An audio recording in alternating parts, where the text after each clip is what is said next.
बिस्मिल्लाहिर्रहमानिर्रहीम। फर्क शो में खुशामदीद। आज मैं खुद बहुत एक्साइटेड हूँ, जिनको मैंने इनवाइट किया है स्टूडियो में। और अब अगर आप मेरा टेबल देख रहे हो तो ऐसे ही लग रहा है कि ये स्टूडियो एक गैर मामूली स्टूडियो की शक्ल इख्तियार कर गया, साइंस स्टूडियो बन गया।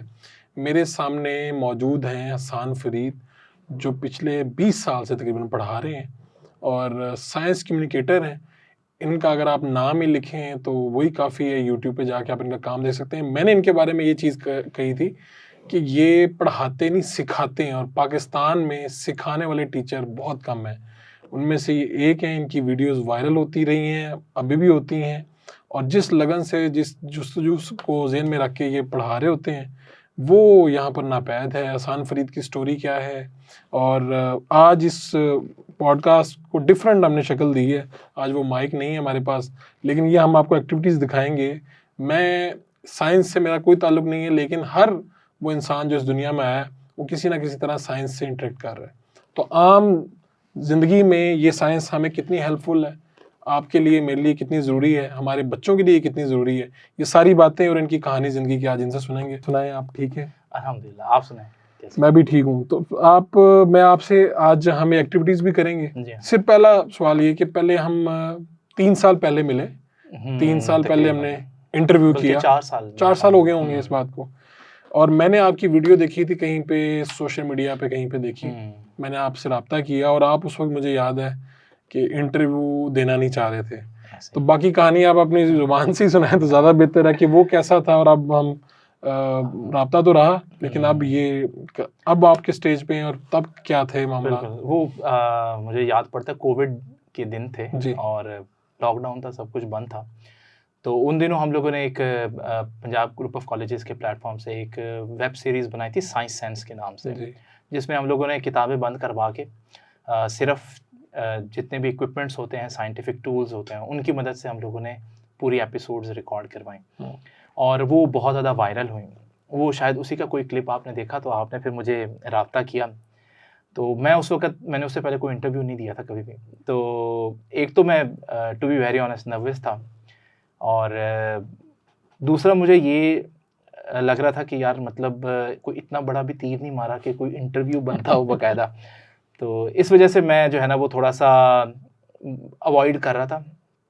लेकिन मैं व्यूवर्स को लाज़मी ये बताना चाहता हूँ कि उस वक़्त मेरे बेतहाशा अवॉइड करने के बावजूद आप जो है ना मुझे मुसलसल मोटिवेट करते रहे। कभी कोई मोटिवेशनल कोट आ रहा है कभी कुछ आ रहा है कि नहीं, तुम्हें जो है ना वो लाजमी इंटरव्यू देना चाहिए। और फिर मैंने बल्कि बड़े बहाने भी किए कि भाई यार मेरे घर में ना कोई ऐसी स्पेस नहीं है जहाँ इंटरव्यू दे सकते हैं। आपने कहा तो मेरे घर में आ जाओ। मैंने कहा नहीं, वो थोड़ा सा घर के अंदर नहीं। आपने कहा चले किसी पार्क में बैठ जाते हैं। वो you left me know option. तो अल्टीमेटली एक टाइम है कि मुझे लगा कि अब ना फंस गया हूँ, तो अब इंटरव्यू तो देना ही पड़ेगा। तो लेकिन वो इंटरव्यू मेरे कॉन्फिडेंस को बढ़ाने के लिए तो खैर एक बहुत अच्छी चीज़ बना। लेकिन उस इंटरव्यू में आप ये देखें कि हम लोगों के वो उस इंटरव्यू में तकरीबन 5 मिलियन यानी 40-50 लाख व्यूज़ हमारे ऑलमोस्ट आए हैं। ये जो हमें यूट्यूब पे और इधर उधर नज़र आ रहे हैं सामने। जी हाँ जी। तो उसके बाद बल्कि फिर वहाँ से तो फिर एक सिलसिला शुरू हो गया, जिसमें डिफरेंट टीवी चैनल्स पर भी और सोशल मीडिया प्लेटफॉर्म्स पर भी किया। लेकिन इट बिगिंस विद यू। तो मैं तो बल्कि एक लिहाज से आज आपने जब भी कहा कि तुमने पॉडकास्ट में आना है, तो मैंने कहा वो मैंने इधर लाजमी आना है, वो ड्यू है मेरे पे। तो उसकी एक वजह यही है। तो नहीं, मैं आपको बताता हूँ, मुझे जो फीडबैक आया, ये इसलिए बता रहे हैं कि वो शायद 13 मिनट्स की। आज हम बहुत ज़्यादा बात करने जा रहे हैं आपकी शख्सियत से मुतल्लिक भी। 13 मिनट की वो वीडियो है जो पड़ी है इंटरनेट पे, उर्दू पॉइंट के उस पर मौजूद है। मुझे उसका इतना फीडबैक आया कि लोगों ने कहा कि यार आपने ये पॉजिटिव चीज़ है कोई दिखाई है, और ऐसे टीचर दिखाए। और मैं सच्ची बात बताऊँ, मैं अपने इंट्रो में ये कहना भूल गया हूँ, अब कह देता हूँ कि अगर मुझे आप जैसा कोई टीचर मिल जाता, मैंने मैट्रिक तक साइंस पढ़ी है, तो मैं शायद इसके बाद भी साइंस इख्तियार करता और मैं किसी एक सब्जेक्ट में आगे निकल जाता। यानी मैं ये बता रहा हूँ टीचर का कितना अहम रोल है। मुझे यूनिवर्सिटी में एक टीचर को, उनसे पढ़ने के बाद मेरा ये दिल किया कि यार मैं टीचर बन जाऊँ। ऐसे ही। तो आपको टीचर कितना मुतासिर करता है अगर अच्छा टीचर हो? टीचर्स की इंस्पिरेशन बहुत नेक्स्ट लेवल होती है। तो अगर मुझे कोई आप जैसा बंदा टक्कर जाता तो मैं जनाब साइंस में आ जाता। तो इससे भी बढ़कर आगे, अक्सर दोस्त ये कहते हैं, तो मैं इससे भी बढ़कर आगे ये कहता हूँ कि अगर मुझे भी मेरे किसी उस्ताद ने इस तरीके से पढ़ाया होता तो मुमकिन है मैं भी किसी और जगह पर होता। तो ठीक है, ये तो हमने बड़ी तारीफें कर ली एक दूसरे की। मुझे ये जानना है कि आपने तालीम कहाँ से हासिल की है, क्या किया है और आप फील्ड में आए किस तरह थे? मैं बेसिकली बाय प्रोफेशन इंजीनियर हूँ, तो यूटी लाहौर से मैंने इंजीनियरिंग अपनी कंप्लीट की। लेकिन मैं मीनवाइल जब मैं खुद फर्स्ट ईयर में था तब से पढ़ा रहा हूँ फिज़िक्स। तो आप यूँ समझ लें तकरीबन 2005 से मैं पढ़ा रहा हूँ और ख़ुद मैं उस वक्त यूनिवर्सिटी में नहीं गया था। और आज मैंने कहा 2025 में मुझे 20 साल हो जाएंगे पढ़ाते हुए। तो यूँ समझ लीजिए कि फिर उसके बाद मैंने जॉब भी की यूनिवर्सिटी से निकल के। लेकिन वो पढ़ाने का एक ऐसा नशा होता है जो सिर्फ एक उस्ताद ही समझ सकता है कि वो कितना स्ट्रॉन्ग किस्म की एडिक्शन होती है। और उसके बाद अक्सर ऐसा होता है कि आपकी किसी और जॉब में दिल नहीं लगता। जब आपको पता चलता है आप एक वक्त में इतने सारे लोगों को इंस्पायर कर रहे हैं, इतने सारे लोगों की ज़िंदगी बना रहे हैं, तो उसका जो एक नशा होता है वो एक अलग नेक्स्ट लेवल होता है। तो इस वजह से मुझे, क्योंकि फ़िज़िक्स में ख़ुद भी बहुत ज़्यादा इंटरेस्ट था, मैं to be very honest self learner हूँ। क्योंकि मेरी डिग्री इंजीनियरिंग की है, तो मैं जितना यूँ समझ लें कि मुझे बाकियों की निस्बत ज़्यादा समझने के लिए एफ़र्ट करनी पड़ती है, ज़्यादा पढ़ना पड़ता है। तो मैं बहुत ज़्यादा कोई हाईली क्वालिफ़ाइड नहीं हूँ, लेकिन जितनी चीज़ें मैं सीखता हूँ या समझता हूँ, शायद मुझे दूसरों की निस्बत ज़्यादा एफ़र्ट करनी पड़ती है। ठीक है, तो अब ये यानी कि टिपिकल वो होता है ना कि इंजीनियर बन जाओ, डॉक्टर बन जाओ, इंजीनियर बन के फिर इंजीनियरिंग की कोई नौकरी करो, हाँ जी, अच्छी नौकरी मिल जाती है या कुछ सालों बाद अच्छी हो जाती है। तो आपने सोचा नहीं कि यार ये मैं जो कर रहा हूँ ये ठीक है? दरम्यान में बंदे को भी ख्याल भी आता है, क्योंकि अप्स एंड डाउन ऐसे होते हैं कि यार मेरी तनख्वाह ये है, लोग कहते हैं देखो वही इंजीनियरिंग कंपनी उधर जाओ इतने लाख रुपए तनख्वाह हुई, ये है वो है, और यहाँ पे टीचिंग में ना बहरहाल आपको 2-3 पाकिस्तान में खास तौर पे 2-3 जगह पे पढ़ा के मैनेज करके फिर अपने पैसे कहीं मैनेज करने होते हैं। ऐसा हुआ? मेरे केस में शायद इतना ज़्यादा कोई, शायद वीक मोमेंट्स होते हैं, लेकिन मुझे जहाँ तक याद पड़ता है तो मेरे लाइफ में ऐसा नहीं हुआ इतना ज़्यादा कुछ भी। तो मैं हमेशा मुतमईन रहा हूँ, क्योंकि मतलब फ़िज़िक्स जहाँ मेरा प्रोफ़ेशन है वहाँ मेरा पैशन भी है।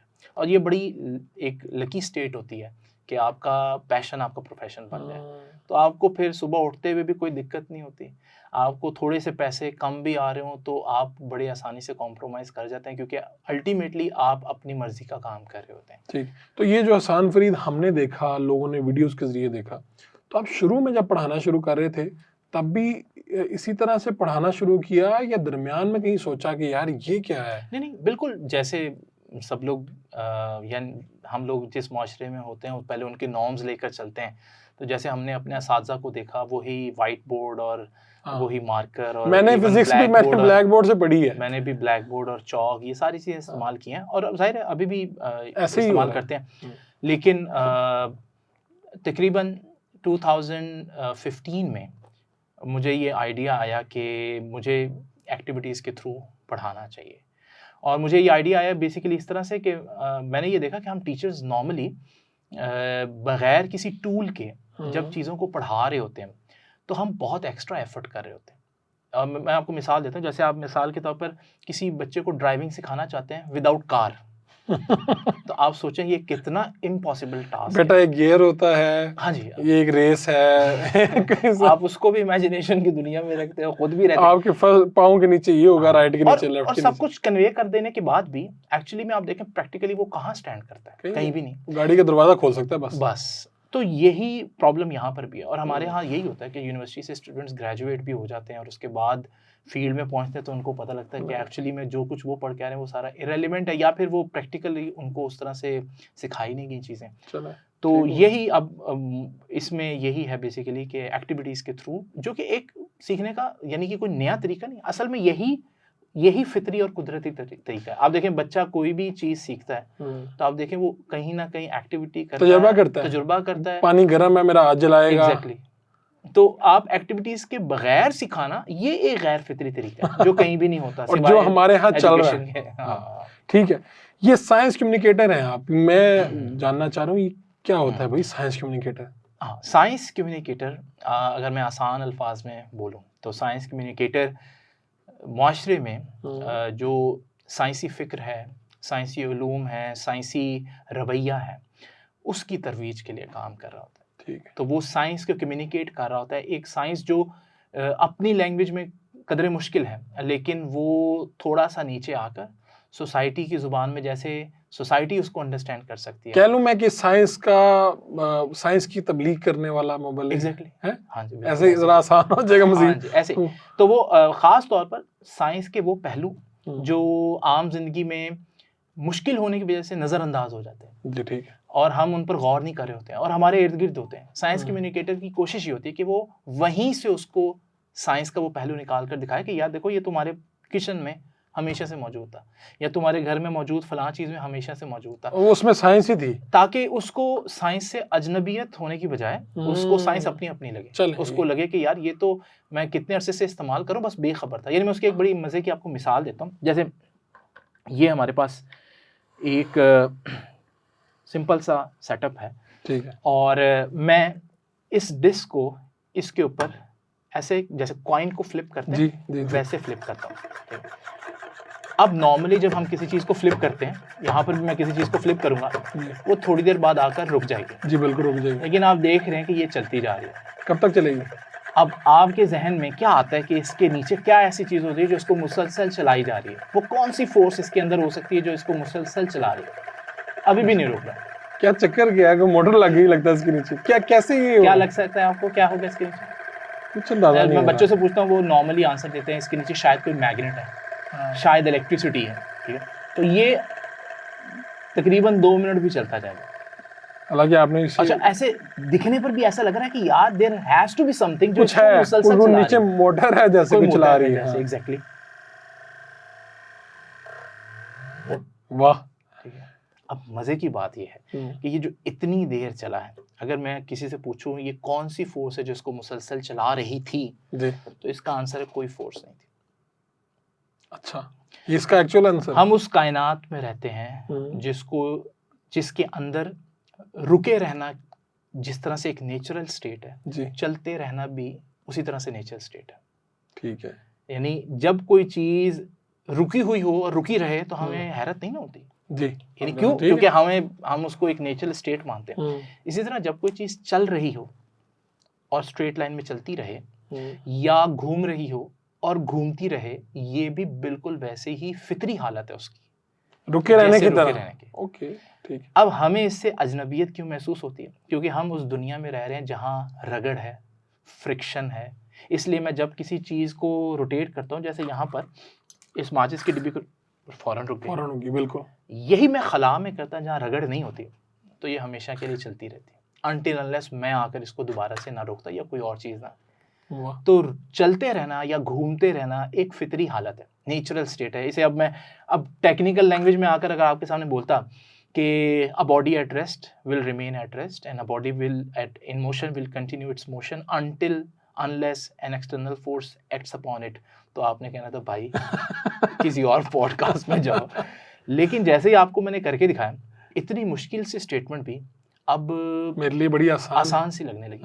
अच्छा, मजे की बात यह है जो साइंस कम्युनिकेटर ये ना सिर्फ इस लैंग्वेज को आसान कर रहा है कि साइंस आम फहम कैसे की जाए, आम इंसान को कैसे समझ में, बिल्कुल वो उसमें इम्पोर्टेंट बात ये है कि ये वो पहलू है जो आपके पास कितने अरसे से नज़रअंदाज हो रहा है, लेकिन मैं आपको बताऊँ ये आप हमेशा से देख रहे हैं। अब आप कहेंगे कि मैंने तो कोई ऐसी चीज़ नहीं देखी जो खुद ब खुद मुसलसल चलती रहे, लेकिन आपने ज़मीन को नहीं देखा? ज़मीन मुसलसल अपने एक्सिस पर घूम रही है। क्या आपने चांद को नहीं देखा? ठीक है, आप अगर देखें तो आपको देखेगा कि कायनात के अंदर असल में रुकी हुई चीजें तो बहुत कम है, ज्यादा चीजें तो हरकत में, सारी चीजें जो आप देखते हैं मैक्रो लेवल पर देखें या माइक्रो एटम के अंदर चले जाएं या आप यूनिवर्स में दुनिया से बाहर चले जाएं, आपको हर चीज तो हरकत में नजर आ रही है। तो चीजों का चलना फितरी स्टेट है। तो यहाँ मैंने किया क्या है, मैंने यहाँ पर टेबल की रगड़ वाली जो सरफेस है जिसे हम फ्रिक्शन वाली सरफेस कहते हैं, उसकी बजाय ये बड़ी स्मूथ सी मिरर वाली सरफेस ली और डिस्क भी कुछ इस तरह से डिजाइन है। तो यहाँ डिजाइनिंग का भी पहलू है, मैं उस पर जाहिर है वो कॉम्प्लेक्स है, मैं उस पर नहीं आ रहा, लेकिन हमने अल्टीमेटली क्या किया, अल्टीमेटली हमने फ्रिक्शन को, रगड़ को कम कर दिया। अभी हमने कम किया, ये 2 मिनट चली है, और कम कर पाएंगे, हो सकता है ये मेरी सिर्फ इनिशियल धक्के से 4 मिनट चल, और कम करेंगे हो सकता है ये, तो आप इस लॉजिकल आर्ग्यूमेंट को एक्सटेंड करते जाएं तो आप कहाँ पहुंचेंगे कि अगर मैं फ्रिक्शन कम करता जा रहा हूं तो उसके घूमने का टाइम बढ़ता जा रहा है, तो अगर फ्रिक्शन कम करते करते 0 हो गई तो फिर घूमती जाएगी और सिर्फ एक मर्तबा उसे फिर उसे रोकने के लिए कुछ करना पड़ेगा। एग्जैक्टली, जबरदस्त। स्टेट चेंज करने के लिए फोर्स चाहिए, रुकी चीज को चलाने के लिए, चलती चीज को रोकने के लिए, या स्पीड कम ज्यादा करने के लिए, डायरेक्शन चेंज करने के लिए। लेकिन सिर्फ स्ट्रेट लाइन में मूव कर रही है या कोई चीज रोटेट कर रही है, उसकी नेचुरल टेंडेंसी।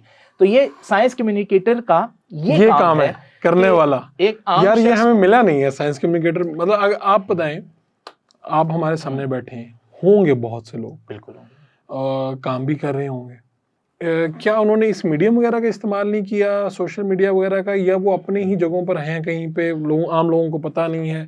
नहीं, लोग काम भी कर रहे हैं। और मैं तो पर्सनली उन लोगों को जानता हूँ जिन लोगों ने मुझसे ये चीज़ें थोड़ा कह लें कि इंस्पायर होकर, और उनको क्या होता है, समटाइम हम करना चाह रहे होते हैं लेकिन हमें कोई ऐसा शख्स नहीं मिल रहा होता जो हमें गाइड कर सके। अब मिसाल के तौर पर मैंने तो हार्ड वे लर्निंग की है, मैंने चीज़ों को खुद एक्सप्लोर किया है, धक्के खाए हैं, और फिर मैंने ये पूरा देखा, फलां चीज़ फलां जगह से मिलती है, ये यहाँ से मिलती है, ये बढ़ई से बनेगी, ये लोहा मार्केट से। तो मैं बहुत फिर हूँ इस मामले में। लेकिन ज़ाहिर है हर शख्स अपनी जॉब के साथ ये चीज़ें अकोमोडेट तो नहीं कर सकता। तो लेकिन जो लोग मेरे से कनेक्टेड हैं वो मुझसे पूछते हैं ये कहाँ से ले सकता हूँ, कहाँ से मिल सकती है, तो मैं उनको गाइड करता हूँ। तो लोग अब इस तरफ आ रहे हैं। जाहिर है कैमरा शाइनेस होती है, लोग इतना जल्दी। और फिर दूसरा मसला ये कि ये उस्ताद का काम है साइंस कम्युनिकेशन। हमारा उस्ताद एक फाइनेंशियल एक विशियस सर्कल में फंसा हुआ है, वो एक ऐसे साइकिल में फंसा हुआ है जिसमें वो निकल नहीं पाता। उसको अपने आप को अपग्रेड करने का वक्त ही नहीं। यानी मैं अभी कभी सोचता हूँ कि कभी मेरा कोई ऐसा इदारा होता है जहाँ मैं असातिज़ा को, जहाँ मेरे अंडर असातिज़ा होते हैं, तो मैं आइडियली ये सोचता हूँ कि मैं उनको 2 टाइम की तनख्वाह दूंगा और 1 टाइम काम करवाऊंगा। अच्छा, ठीक है।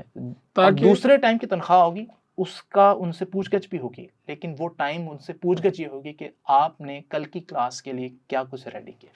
यानी मैं उनको वक्त दूंगा। ये क्या बात हुई कि मैं फर्स्ट टाइम भी उनको बिजी रखूं, सेकंड टाइम भी बिजी रखूं, और फिर मैं एक्सपेक्ट करूं कि वो अगले दिन जो क्लास लें उसके लिए कुछ रेडी करें? कहाँ से करेंगे? कुछ नया लेके आए। वो तो वही है जो उनके पास, वो अपनी उस क्रिएटिविटी, उनकी वो हार्ड रूटीन उनकी क्रिएटिविटी को किल करते। तो आप इसमें एक पहलू ये आ गया कि आप कह रहे हैं कि पाकिस्तान में जो उस्ताद, हम एवरेज देख लेते हैं, बहुत बड़े इदारों की बात नहीं करते, नीचे नहीं जाते, तो मसला ये है कि उस्ताद ये देख रहा है कि यार मैंने ये रोज का जो मैं पढ़ा रहा हूँ, मैंने अच्छे पैसे कैसे कमाने हैं। जाहिर है ये मैं इसको नेगेटिव नहीं हम ले रहे हैं, उसकी मजबूरी है, मेरी आपकी भी मजबूरी। ही अच्छे पैसे कमाना चाहता है, लेकिन नॉर्मली लोग जो है वो 1 टाइम में कर लेते होते। ठीक है, तो असातिज़ा को 2 टाइम एफर्ट करनी पड़ती है, और समटाइम्स 3 टाइम भी एफर्ट। यानी वो कॉलेज से निकलते हैं, एकेडमी जाते हैं, एकेडमी से निकल के फिर कहीं और जाते हैं, फिर मामला चलते हैं। तो जाहिर है ऐसी सूरत में वो उनके पास अपने आप को अपग्रेड करने का, अपने नॉलेज को अपग्रेड करने का वो वक्त नहीं है। और आप कह रहे हैं कि ये इदारों को ही ये मौका देना चाहिए, कोई स्ट्रक्चर ऐसा बन जाए। बिल्कुल। अब जैसे मेरे इदारे ने, जैसे पंजाब ग्रुप ऑफ कॉलेजेस में मैं करता हूँ, तो अगर मैं उनके प्लेटफॉर्म से कुछ क्रिएटिव लेकर आ रहा हूँ, उसके पीछे वो फ्रीडम है, वो फ्रीडम इन्वॉल्व है।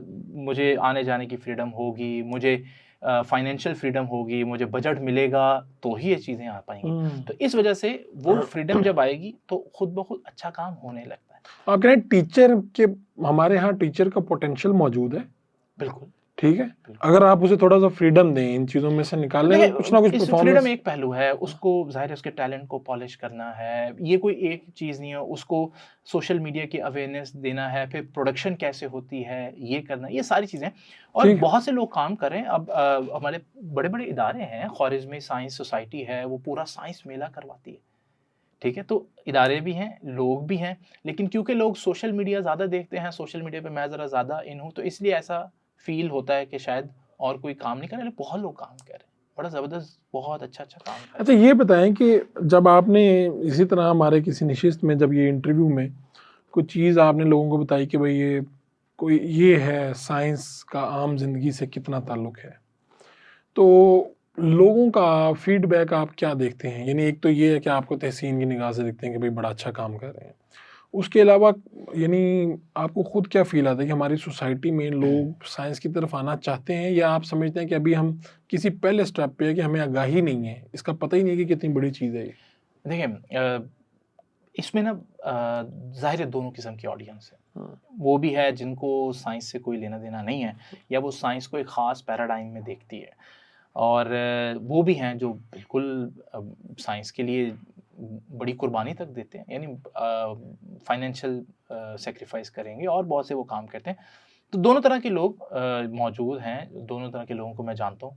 तो ज़ाहिर है लोग जैसे अब जो लोग हैं जो को चाहते हैं कि हमारे माशरे के अंदर साइंसी फ़िक्र बढ़े, वो लोग ताउन भी बहुत ज़्यादा करते हैं, यानी डिफरेंट किस्म का वो हेल्प करेंगे, किसी के पास कोई चीज़ मौजूद है मुझे भेज देंगे, यानी इस तरह से बड़ी चीज़ें। कुछ दोस्त हैं तो उन्हें पता चले इसको ये चीज़ चाहिए, वो अपने घर से उठा के मुझे भेज देते हैं कि इसको रिकॉर्डिंग में फ़लाँ चीज़ चाहिए थी। तो ये इसलिए अच्छा कंटेंट इसलिए भी बन पाया कि लोग बड़ी इसमें जो है ना ताउन करते हैं, ख़ास तौर पर दोस्त। तो इसमें कहीं बैरियर मज़हब का है, यानी कुछ आम आदमी के ज़हन में कोई ये बात भी है कि यार जो साइंस क्या है, बस ये जो बताया गया है, जो लिखा हुआ है वही है सब कुछ, ये एक ही हाँ, ये एक तरतीब में होनी है चीज़ें सब। देखिए विदाउट एनी स्टडीज़ ना मैं ऐसा जुमला तो नहीं बोल सकता कि मज़हब ही है। देखिए मिसाल के तौर पर हम बहुत सी चीज़ों को ब्लेम करते हैं, लेकिन बाकी जगह देखें तो क्या गैर मज़हबियों अगर मिसाल के तौर पर कोई गैर मज़हबी लोग हैं या मज़हब में इतना इंटरेस्ट नहीं रखते, तो पाकिस्तानी होते हुए उनमें कुछ ख़ास काम नज़र नहीं आ रहा। जैसे कहते हैं ना जिसमें दो राय ना हो कि भाई हाँ पूरी कौम एज ए नेशन बड़ा बेहतरीन चल रहे हैं मामला, तो वैसे नहीं चल रहे। तो इसमें सिर्फ एक मज़हब फैक्टर नहीं है, बहुत से फैक्टर्स और भी हैं, डाइवर्स हैं। मैंने उस चीज़ पर कभी तवज्जो नहीं की। उस चीज़ पर तवज्जो करके क्या होगा, मैं एक राय बना लूँगा, आपके साथ शेयर करूँगा, जी फ़लाँ चीज़ है, आप कहेंगे जी फ़लाँ चीज़ है, बस एक डिबेट होगी, ख़त्म हो जाएगी। मेरा फोकस ज़्यादा इस बात पर है कि अब मैंने एक मुआशरे में आँख खोली है, उसके मसाइल हैं, सब कुछ है, मुझे अब क्या करना है? मैं एज़ एन इंडिविजुअल कहाँ तक चेंज ला सकता हूँ? और मुझे लाखों को नहीं, मुझे 2, 4, 5 भी हो जाएँ, तो आप सोचें कि हर वो जो 5 लोग मैंने बनाए, उनमें से आगे 5 लोग निकलें, तो ये एक एक्सपोनेंशियल ग्रोथ है, जो कि कुछ ही सालों में नज़र आना शुरू हो जाएगी।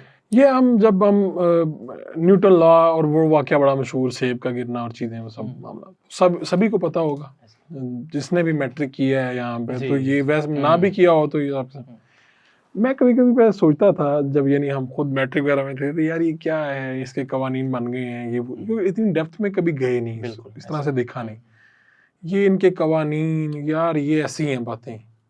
एक बंदा था, वो देख रहा था, बैठा था, सेब गिर रहा है, वो ऐसे। आप मुझे थोड़ा सा कोई रेलेवेंट कर सकते हैं, बता सकते हैं कि यार ये मैं ना आपसे बहुत बड़ा एहसान कर गया वो बंदा, या कोई ऐसी चीज़ आप कह रहे हैं? देखिए सबसे पहले इसमें ना मैं एक चीज़ ऐड करता हूँ। फरूक भाई, आप भी ज़ाहिर कंटेंट बनाते हैं, आपको क्या लगता है आपका कंटेंट किन 2 बड़ी वजूहात की वजह से देखा जाता होगा? यानी आप जब भी कोई वीडियो अपलोड करते हैं, तो वो 2 बड़ी वजूहात जिसकी वजह से लोग देखते होंगे, वो एक है तजस्सुस, ठीक है, लोग पहले से कुछ जानने की तगदो में होंगे और आपकी वीडियो वो करेंगे।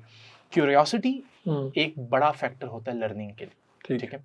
दूसरा क्या फैक्टर है? दूसरा फैक्टर है कोई बेनिफिट, ठीक है। मिसाल के तौर पर सोलर पैनल की कोई वीडियो है, वो कोई शख्स क्यों देखेगा कि यार मैं लगवाता हूँ, तो मुझे क्या फ़ायदा होगा? ये एक रियल लाइफ एप्लीकेशन है। तो 2 चीज़ें ना आपको 95% केसेस में आप देखेंगे कि लोग जब कोई लर्निंग की तरफ मुतवज्जे होते हैं, कोई चीज़ सीखना चाहते हैं, तो उसके पीछे 2 वजह होती हैं, या तजस्सुस होता है या फिर कोई सीधा-सीधा फ़ायदा होता है। यानी या क्यूरियोसिटी, आप उसकी क्यूरियोसिटी को हिट करें, या फिर आप उसकी जो रियल लाइफ एप्लीकेशंस हैं उसको हिट करें। अब मैं क्या करता हूँ, मैं एज ए साइंस कम्युनिकेटर ये दोनों फैक्टर्स ऐड करता हूँ, सैंडविच करता हूँ अपना कंटेंट इन दोनों के दरमियान, ठीक है।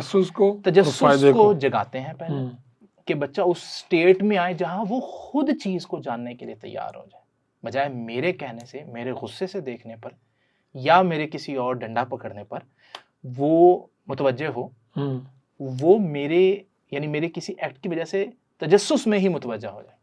और फिर उसके बाद जब मैं उसको बताऊं कि भाई इसकी तो ये रियल लाइफ एप्लीकेशन भी है, तो फिर ये दोनों चीज़ें ऐसी ज़बरदस्त सैंडविच बनाती हैं कि बच्चा लर्निंग की तरफ बड़ा अच्छी तरह से मैं आपको मिसाल देता हूँ। जैसे मिसाल के तौर पर मैं आपसे कहता हूँ कि ये आपके पास पेंसिल है, आप इसको इसकी फिंगर टिप पर बैलेंस करके दिखाएं, करें। ये ऐसे? हाँ जी, ऐसे। ये तो कैसे हो सकती है भाई? कैसे हो सकती है? हम बचपन में करते रहे। ये ऊपर से इसकी सपोर्ट कोई चाहिए होगी, उसके बगैर सपोर्ट के बगैर नहीं ना हो सकती, अब नहीं हो सकती। अच्छा, मैं अगर क्लास में एंटर हूँ और मैं कहूँ कि बच्चों ये मेरे पास एक पेंसिल है और मैं इस पेंसिल को, जिसको आप हमेशा से बैलेंस करना चाहते हैं, आज बैलेंस करूंगा। आप ऐसे उंगली करें आगे। आपको लग रहा था कि इधर को मैस मैंने लगाया हुआ, वेट लगाया हुआ कि इसको इधर को गिर जाना चाहिए, लेकिन वो बिल्कुल परफेक्टली बैलेंस है। अच्छा, अभी मैंने कुछ भी नहीं पढ़ाया, सिर्फ ये मैंने डिमॉन्स्ट्रेशन करवाई है, बच्चे की क्यूरोसिटी जाग गई, ये कैसे हुआ है। अब वो पहले आप सिखाना चाहते हैं, अब वो जानना चाहते हैं, तो अलग अलग बातें। अब वो जानना चाहते हैं, आप कहेंगे सर ये मैं आपको बताता हूँ, लेकिन इसका एक ही तरीका है कि पहले आपको सीखना होगा कि सेंटर ऑफ ग्रेविटी क्या होता है। ठीक है, अब मैं वो जाहिर है यहाँ पर नहीं शो करूंगा क्योंकि वो फिर टेक्निकल हो जाएगा, लेकिन आसान अल्फाज में एक टर्म आ गई ना, सेंटर ऑफ ग्रेविटी, जो हम अपने फिजिक्स में पढ़ के आए थे। ठीक है, अब बच्चा पेंसिल को तो बैलेंस कर, सेंटर ऑफ ग्रेविटी को वो सीखना चाहता, नहीं सीखना चाहता, ये कहलाता है। पेंसिल को वो बैलेंस कैसे करता है, ये सीखना चाहता है। तो इसका आसान सा सिंपल तरीका क्या है कि जब आप किसी चीज के नीचे वेट लगाते हैं खास तरीके से, तो फिर क्या होता है, उसका सेंटर ऑफ ग्रेविटी एक पॉइंट होता है, वो नीचे आ जाता है उसकी बेस से। ठीक है, और जब वो बेस से नीचे आ जाता है ना, तो ऑब्जेक्ट बैलेंस हो जाता है, और वो ऑब्जेक्ट फिर बारीक सी चीज पर भी बैलेंस रह सकता है। ऐसी चीज की सिंपल, जैसे आप कहते हैं न्यूटन का कोई लॉ बताएं, ये अब सिंपल सा एक रूल है मैकेनिक्स का। अब ये मैंने क्यूरोसिटी बच्चे को जगा दी, मैं इस क्यूरोसिटी की वजह से उसको पूरा सेंटर ऑफ ग्रेविटी पढ़ा लूंगा। अब वो बच्चा, इस पर काफी नहीं होगा उसका ये सारा लर्निंग प्रोसेस कि मैं क्यूरियस था तो मैंने सीख लिया, नहीं, वो अब ये भी चाहता है कि मेरे लिए इसका क्या फायदा है, मुझे क्या फायदा होगा इसका। हाँ जी, मैंने जाना ना ये चीज। तो मैं बताता हूँ कि ये वो प्रिंसिपल है जो आपकी लाइफ में बहुत सी जगहों पर अप्लाई हो रहा होता है। अब जैसे मिसाल के तौर पर हम देखते हैं कि सर्कस में एक बंदा जो है वो बारीक सी रस्सी के ऊपर चल रहा था। अब ये भी वैसी ही सिमिलर एग्जांपल है कि बारीक सी चीज के ऊपर बैलेंस करना है। तो कैसे, मैंने आपको बताया तरीका बारीक सी चीज के ऊपर बैलेंस करने का, कि इसके नीचे वेट है। तो आपने देखा वो शख्स जो है उसने अक्सर इस तरह से बड़े बड़े वेट्स जो हैं जो नीचे जा रहे होते हैं, सब टाइम उन वेट्स के अंदर भी लोग बैठे होते हैं जो सर्कस में दिखाने के लिए, तो वो उसको इस तरह से करते हैं और लोगों को लगता है कि ये बड़ा अनस्टेबल बैलेंस है, फौरन गिर जाएगा। लेकिन जरा आप हाथ आगे कीजिएगा तो आप देखेंगे,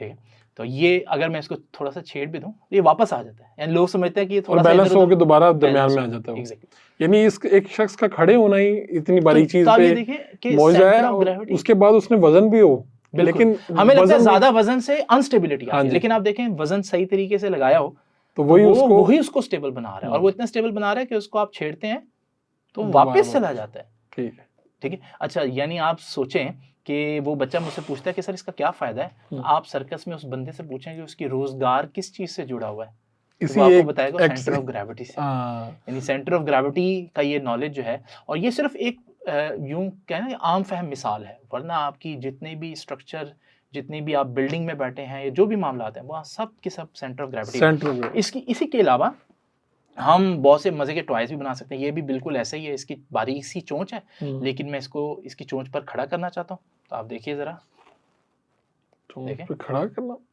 ठीक है, बिल्कुल बैलेंस है। अब आप इसको थोड़ा सा मूव भी कर दें, ये स्टेबल। ये भी वही प्रिंसिपल है कि इसके जो पर हैं उनको काफी हैवी बनाकर ये देखिए नीचे की तरफ है, तो वो बेस से नीचे ज्यादा वेट है, जिसकी वजह से उसका सेंटर ऑफ ग्रेविटी नीचे आ गया। तो ये फिर सेंटर ऑफ ग्रेविटी हमने पढ़ी है। हाँ, तो देखिए सेंटर ऑफ ग्रेविटी से आप, अब जो शख्स ये बेच रहा है, आप उससे पूछें कि उसका रोजगार किससे जुड़ा है, उसको पता नहीं होगा, लेकिन उसको अगर कोई बताया तो वो पता जान लेगा कि भाई सेंटर ऑफ ग्रेविटी ही है जिसकी वजह से मैं सारी जिंदगी खा पाया हूँ।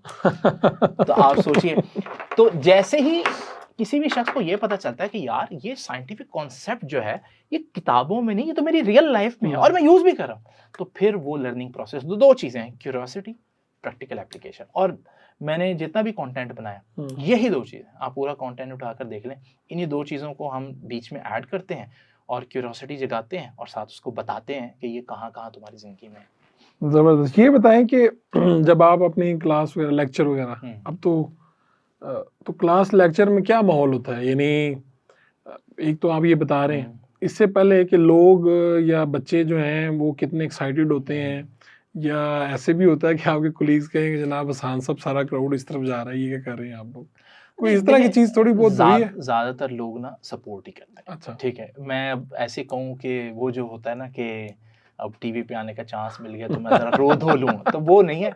अल्हम्दुलिल्लाह मुझे हर तरफ से सपोर्ट मिली। मुझे अब आप पूछेंगे ना, कोई एक बंदा भी बता दो जिसने तुम्हें थोड़ा सा सपोर्ट ना किया हो या चले एंटी जरा चला गया हो, ऐसा बंदा नहीं मिलेगा, ऐसा नहीं बंदा मेरी लाइफ में। तो ये ऐसे ही बस फजूल का रोना। तो क्राउड जो है, यानी बच्चे, ऐसा भी हुआ कि दूसरी क्लास के बच्चे इधर आ गए, ये वो आपने पूछा कि भाई ये कहाँ से आ गई, ऐसा भी होता है? अच्छा, ये तो बड़ी स्टेट खतरनाक होती है कि किसी और की क्लास के बच्चे आपके पास आ जाएं। मैं इस मसले में इस वजह से नहीं पड़ा क्योंकि मैं बहुत अरसे से फिजिकल टीचिंग जो है वो खैर बात कह चुका हूँ। तो डिजिटल कंटेंट बनाने की वजह से मैं अब फिजिकल क्लासरूम्स क्योंकि नहीं लेता, तो ये किसी जमाने में हुआ, ये जाहिर है होता रहता है। और ये जरूरी नहीं कि मेरी तरफ मैं वो ये नहीं कह रहा, उसमें आपकी शख्सियत से ज्यादा ना आपकी स्किल का कमाल है। बिल्कुल बिल्कुल। वो लोग देखें, बच्चा जो है ना, वो बच्चा, मैं अगर पॉजिटिव वर्ड यूज करूं तो शायद ब्लंट होता है। उसको मेरी बात नहीं ना समझे, मेरे मुंह पे कह देगा नहीं समझ, और खासतौर पर आजकल का बच्चा, ठीक है। और अगर उसको मेरी बात समझ में आ गई तो वो फिर किसी और की क्लास का भी बच्चा है ना, तो वो मेरे पास आ जाएगा, मेरी क्लास का बच्चा तो किसी और के पास चला जाएगा जहाँ से उसको समझ में आ, जहाँ उसे समझ आ रहा है। इसमें आप और मैं नहीं रोक सकते उसे, नहीं कोई पाबंदी सोच भी नहीं सकते। और वो सोशल मीडिया का बच्चा है, वो तो पोस्ट करके ही बताएगा कि आज उस्ताद की बात नहीं समझ, उस्ताद जी ऐसे मारे थे आज, और सराहेगा भी सोशल मीडिया पर। ये जो ये सारे गैजेट्स वगैरह पड़े हैं, ये कहाँ से आते हैं? खुद बनाते हैं? ये कितने सस्ते कितने महंगे हैं? क्योंकि ये आज हमने ये सेटअप किया है तो लोगों को शायद लग रहा हो कि हम इसे कोई 30 मिनट में 35 मिनट में या 1 घंटे में हम इसे रिकॉर्ड करें, तो तकरीबन 1-1.5 घंटा तो इनकी सेटिंग पे लग गया। ऐसे ही ऐसे ही, यानी एक मुश्किल काम है। और ये रिकॉर्डिंग करने के लिए भी आपने कुछ 4-5 घंटे निकाले हैं, मैंने निकाले हैं, घर में चीजें मैनेज की हैं। तो ये जो गैजेट्स हैं ये कितने आसान हैं, कितने मुश्किल हैं, कितने महंगे हैं, कितने सस्ते हैं? इसमें ना दो कैटेगरीज हैं। कुछ तो गैजेट्स ऐसे हैं जो जाहिर है मैंने इंपोर्ट किए हैं। पाकिस्तान में चीज़ें अभी इस तरफ हैं नहीं कि यहाँ पर कोई इस तरह की साइंटिफिक गैजेट्स या टूल्स इक्विपमेंट्स मिले, तो ज़्यादातर तो मैंने इंपोर्ट किया। लेकिन हर चीज़ को करने का एक आसान तरीका भी होता है, इनएक्सपेंसिव मेथड भी होता है, जिसमें पैसे भी कम लगते हैं और आप आसानी से वो कर भी सकते हैं। हमारे यहाँ उसे जुगाड़ कहते हैं। जुगाड़ कहते हैं। तो इसमें जुगाड़ भी हैं, जैसे भी आपने पेंसिल वाला देखा, तो जाहिर है ये तो अब मैंने कहीं से इंपोर्ट नहीं किया होना, ठीक है। कुछ चीज़ें दराज पर भी अवेलेबल हैं, जैसे डिफरेंट टॉयज हैं वो आपको दराज से मिल जाएंगे। अच्छा, कुछ चीज़ें ऐसी होती हैं जो एज ए साइंस टूल बिक नहीं रही होती हैं, लेकिन आप एज ए टीचर ये जानते हैं कि इसके अंदर, हाँ जी, उसको उस नज़र से देख रहे थे कि इसके अंदर कोई साइंटिफिक प्रिंसिपल है, जो कि मिसाल के तौर पर जैसे ये है, अब ये म्यूजिकल इंस्ट्रूमेंट है, ये मौसीकी के आला है, लेकिन ये मेरे पास मौजूद है क्योंकि मुझे पता है ये मेरे एक टॉपिक से रिलेट करता है। अच्छा, ये मैं जरूर ये करना चाहूँगा, क्या है? अच्छा, ये मिसाल के तौर पर, इससे पहले अब हम आज उसी प्रिंसिपल को बार बार रिपीट करते हैं। Curiosity, practical application, curiosity, practical, ताकि जो ऐसे बच्चे देख रहे हैं जिन्होंने आगे चलकर टीचर बनना है, या कुछ टीचर्स भी देख रहे हैं, तो वो भी ये जान लें कि कहाँ से वो थोड़ी सी एडजस्टमेंट क्लास में, पेरेंट्स भी भाई काम सादा है, ये क्रिएटर्स के लिए भी ये सादा सा बात है। एग्जैक्टली। अगर बच्चे को आपने क्यूरियोसिटी भी जगा दी ना, आप उसको प्रैक्टिकल, उसको बेनिफिट नहीं बताएंगे कि आपकी जिंदगी से ये कैसे मुताल्लिक है, तो उसने दूसरे दिन उसको भुला देना। तो ये मिसाल के तौर पर एक बड़ी सिंपल सी चीज कहता हूँ। अब ये इन्हें कहते हैं, आई थिंक एयर विस्लर्स कहते हैं, ठीक है। ये हमारे पास बाहर, आपने देखा होगा, बाहर हैंग कर रहे होते हैं ताकि जब हवा आए तो ये आपस में, कई कैफेज में, घरों में तो ये मैंने खरीद कर उसमें से उतार लिया। तो अक्सर मैं यही करता था, अपने हिसाब से चीज़ों को तोड़ कर या मोल्ड कर लेता हूँ अपने हिसाब से। अच्छा, आप देख रहे हैं इनकी लेंथ डिफरेंट है, एक बड़ा है, फिर छोटा है, फिर छोटा है। मैं इनको बारी बारी गिराता हूँ, इनके साउंड को हम देखते हैं कि क्या फ़र्क है। चलिए, ये माइक में भी आ जाएगा साउंड, मेरा ख्याल है आ जाएगा, ठीक है। तो हम पहले सबसे बड़ी लेंथ को गिराते हैं, ठीक है, एक साउंड सुनाई दिया। अब दूसरी को दिखाते हैं, देखा साउंड थोड़ा सा बारीक, जी श्रिल हुआ है। हाँ जी। अच्छा, इसको देखें, और श्रिल हो गया, और श्रिल हो गया। यहाँ पर हम एक रूल निकाल सकते हैं इससे, ठीक है। और वो रूल क्या है कि जितनी बड़ी लेंथ होगी उतनी आवाज भारी होगी, ग्रेव साइड पर होगी, और जितना छोटी लेंथ होगी उतनी आवाज बड़ी बारीक सी होगी, ठीक है। अब आप सोचें, ये एक बड़ा सिंपल सा प्रिंसिपल है। आपके पास ये भी नहीं है तो कोई मसला नहीं, चमचे नहीं होती डिफरेंट साइज, डिफरेंट साइज की चमचे आप क्लास में ले जाएं, पहले बड़ी गिराएं, फिर उससे छोटी, फिर उससे छोटी। तो ये तो बड़े आराम से हम डिमॉन्स्ट्रेट कर सकते हैं। पॉइंट ये है कि ये छोटी सी डिमॉन्स्ट्रेशन इतनी इफेक्टिव है। अब ये क्यूरोसिटी जागी ना बच्चे की, यार ये कैसे हो गया, हमने उसे बता दिया कि लेंथ की वजह से साउंड की जो श्रिलनेस है, उसकी जो बारीकी है वो बदलती रहती है, भारीपन या उसका बारीकपन। हम क्या करते हैं, हम इसी से एक इंस्ट्रूमेंट बना लेते हैं। अब ये ज़ाइलोफोन है, सारी दुनिया को पता है, लेकिन आप लोगों ने नोट शायद अब रिलेट करें कि ये एक बड़ी प्लेट है और उसके बाद ये छोटी प्लेट है, और आहिस्ता आहिस्ता प्लेट का साइज कम होता जा रहा है। और हमें पता है कि बड़ी प्लेट या बड़े रॉड का या बड़े इस तरह के आवाज भारी है, जैसे छोटी हो जाती है बारीक होती जा रही है। सीख रहे हैं। तो हम क्या करते हैं, हम इसको देखते हैं कि आवाज भारी है। हाँ जी। अच्छा, इस साइड पे देखते हैं, हाँ बारीक है, बारीक है।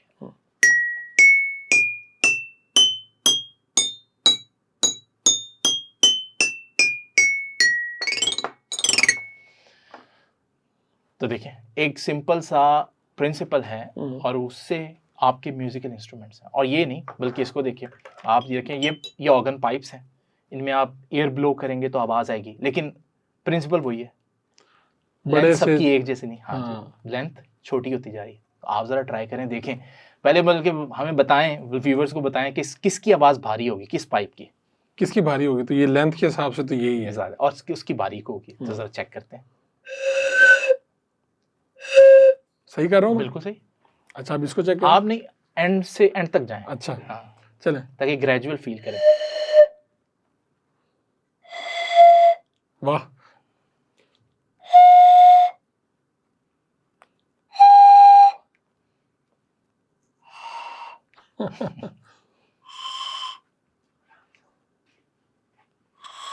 वाह। आपको थोड़ा सा प्रैक्टिस जाहिर चाहिए। मैं इसको दोबारा करके दिखा दूं।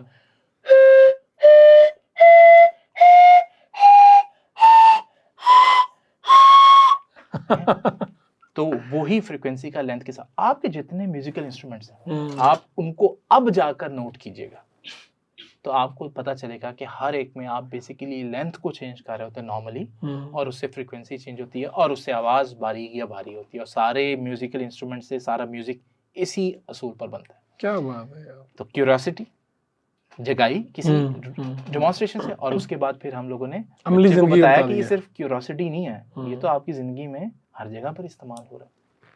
ये बताइए कि आपका ये, अब आप जाने पहचाने हैं, लोग आपसे पूछते भी हैं, कहते भी हैं कि बताएं हम क्या कर सकते हैं, आपका ख्वाब क्या है, या आप क्या सोचते हैं कि यार ये मेरी ख्वाहिश है। एक तो कुछ ख्वाहिशात होती हैं बंदे की ज़ाती, आपके काम को, आपके पैशन को देख के आपकी कोई ख्वाहिश? मैं तो मुआशरे में साइंसी रुझान बढ़ता हुआ देखना चाहता हूँ, पहली चीज़। दूसरी चीज़, उसमें मेरा कुछ हिस्सा हो, ये मेरा ख्वाब है।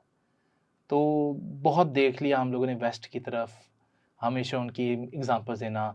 हमारे पास एग्जांपल साइंस, कोई साइंसदान मेंशन करने को हमारे पास नहीं है। जो एक आध होता है उसको हम वैसे ही मुतनाज़े बना कर देते हैं किसी ना किसी बहाने से। तो मैं चाहता हूँ कि हमारे पास अपनी दिखाने को टेक्नोलॉजी हो, अपनी एग्जांपल टेक्नोलॉजी में भी हो और साइंस में भी हो, प्योर साइंस में भी हो, स्पेशली फिज़िक्स, क्योंकि मेरा सब्जेक्ट है। तो मैं चाहता हूँ कि फ़िज़िक्स में हो, यहाँ सर्न जैसी बड़ी बड़ी लेबॉर्ट्रीज़ हों और इस तरह की चीज़ें, नासा जैसा कोई प्रोग्राम हो। जैसे अब हम स्पार्को में आजकल चाइना की मदद से आई थिंक कोई स्पेस में वो भेजे, मून पर कुछ भेज रहे हैं। तो ज़ाहिर मुझे डिटेल्स तो नहीं पता, लेकिन आप चाहते हैं ऐसा कुछ हो। मैं चाहता हूँ ये रोज़ ऐसी खबरें हमें बताएं। अब जैसे हमारे पड़ोसी मुल्क ने जब भेजा तो मुझे उसकी बड़ी खुशी हुई।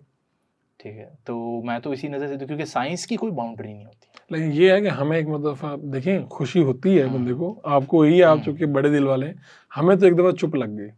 हाँ, वहाँ पे जब हुआ अफसोस होता है, यानी अपने ऊपर देख के, जब आप कहते हैं कि यार मैंने ये क्यों ना कर सका, हमारा डिफरेंस क्या था सालों का। वो दुख अपनी जगह, यानी वो दुख भी है। लेकिन मैं वैसे बता रहा हूँ कि वो जो एक होता है कि साइंस में कहीं भी अच्छा काम हो तो वो ठीक है। साइंस की कोई ज्योग्राफिकल बाउंड्री नहीं होती। ये भी आर्ट की तरह जगह के साइंस को तो फलां जगह की साइंस को हम नहीं सराहेंगे और फलां जगह। और दूसरी बात ये कि कोई इनोवेशन होती है तो पूरी दुनिया को फायदा देती है। थोड़ा वक्त लग सकता है कि भाई अमेरिका से अगर हो रही है तो हमारे तक पहुंचना जरूर है उसने, ऐसे इनफैक्ट लोग कहते हैं स्पेस प्रोग्राम्स का क्या फ़ायदा है, उस पर भी तनकीद करते हैं कि अच्छा भाई वैसे इस सवाल को कि भाई अगर आप इन पे स्पेस पे लोगों को भेजेंगे, चीज़ें जाएंगी तो इससे होगा क्या, इंसान का क्या फ़ायदा, ज़रा आम आदमी का सवाल आपके सामने हाँ, मैं इसका सिर्फ एक ही पहलू डिस्कस करता हूँ। जी। ये तो खैर बड़ी बहस है और ये मेरा ख्याल है एक पॉलिटिकल डिबेट भी है और बहुत सी चीज़ें, लेकिन इन स्पेस प्रोग्राम्स की रिसर्चेज में ऐसी डिस्कवरीज होती हैं जो हम डेली लाइफ में भी यूज़ कर रहे होते हैं, यानी और वो इतनी एक्सपेंसिव रिसर्चेज होती हैं कि नॉर्मली वो कोई आम लेबॉर्ट्री या उस तरह से हो भी नहीं सकती। तो वो रिसर्च प्रोग्राम के दौरान कोई डिस्कवरी होती है।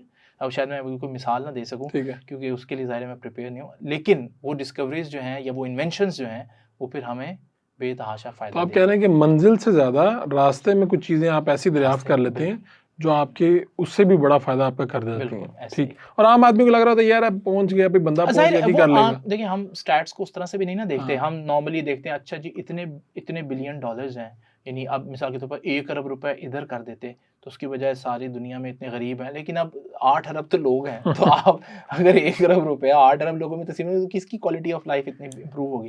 लेकिन ज़ाहिर है इसमें एक बैलेंस भी होना चाहिए, क्योंकि अब ये मेरे से रिलेटेड टॉपिक नहीं है इतना। पाकिस्तान में साइंस के ऊपर काम हो रहा है और आप कितने मुतमिन हैं इन सालों में, कहीं पे बेहतर हुआ है प्राइवेट सेक्टर, गवर्नमेंट सेक्टर में, सभी का पूछ रहा हूँ आपसे। सर देखें कुछ तो बेहतरी आई है, ख़ास तौर पर कोविड के बाद जो है वो मामलात काफ़ी ज़्यादा बेहतर हुए हैं। बहुत से एडटेक सॉल्यूशंस हैं जो इस वक्त आ गए हैं, जो लोगों को ऑनलाइन लेक्चर्स दे रहे हैं। उसमें पंजाब ग्रुप ऑफ कॉलेजेस का सबसे पहले मैं नाम लेता हूँ क्योंकि हम लोगों ने ज़ाहिर है सबसे पहले इसमें एक मामला किया, लेकिन अब हर एक का ये सिस्टम है, अब सब इम्प्रूवमेंट की तरफ जा रहे हैं। इवन गवर्नमेंट ने भी अपना एक एडटेक सॉल्यूशन दिया हुआ है और अब सब उसको इम्प्रूव करना है।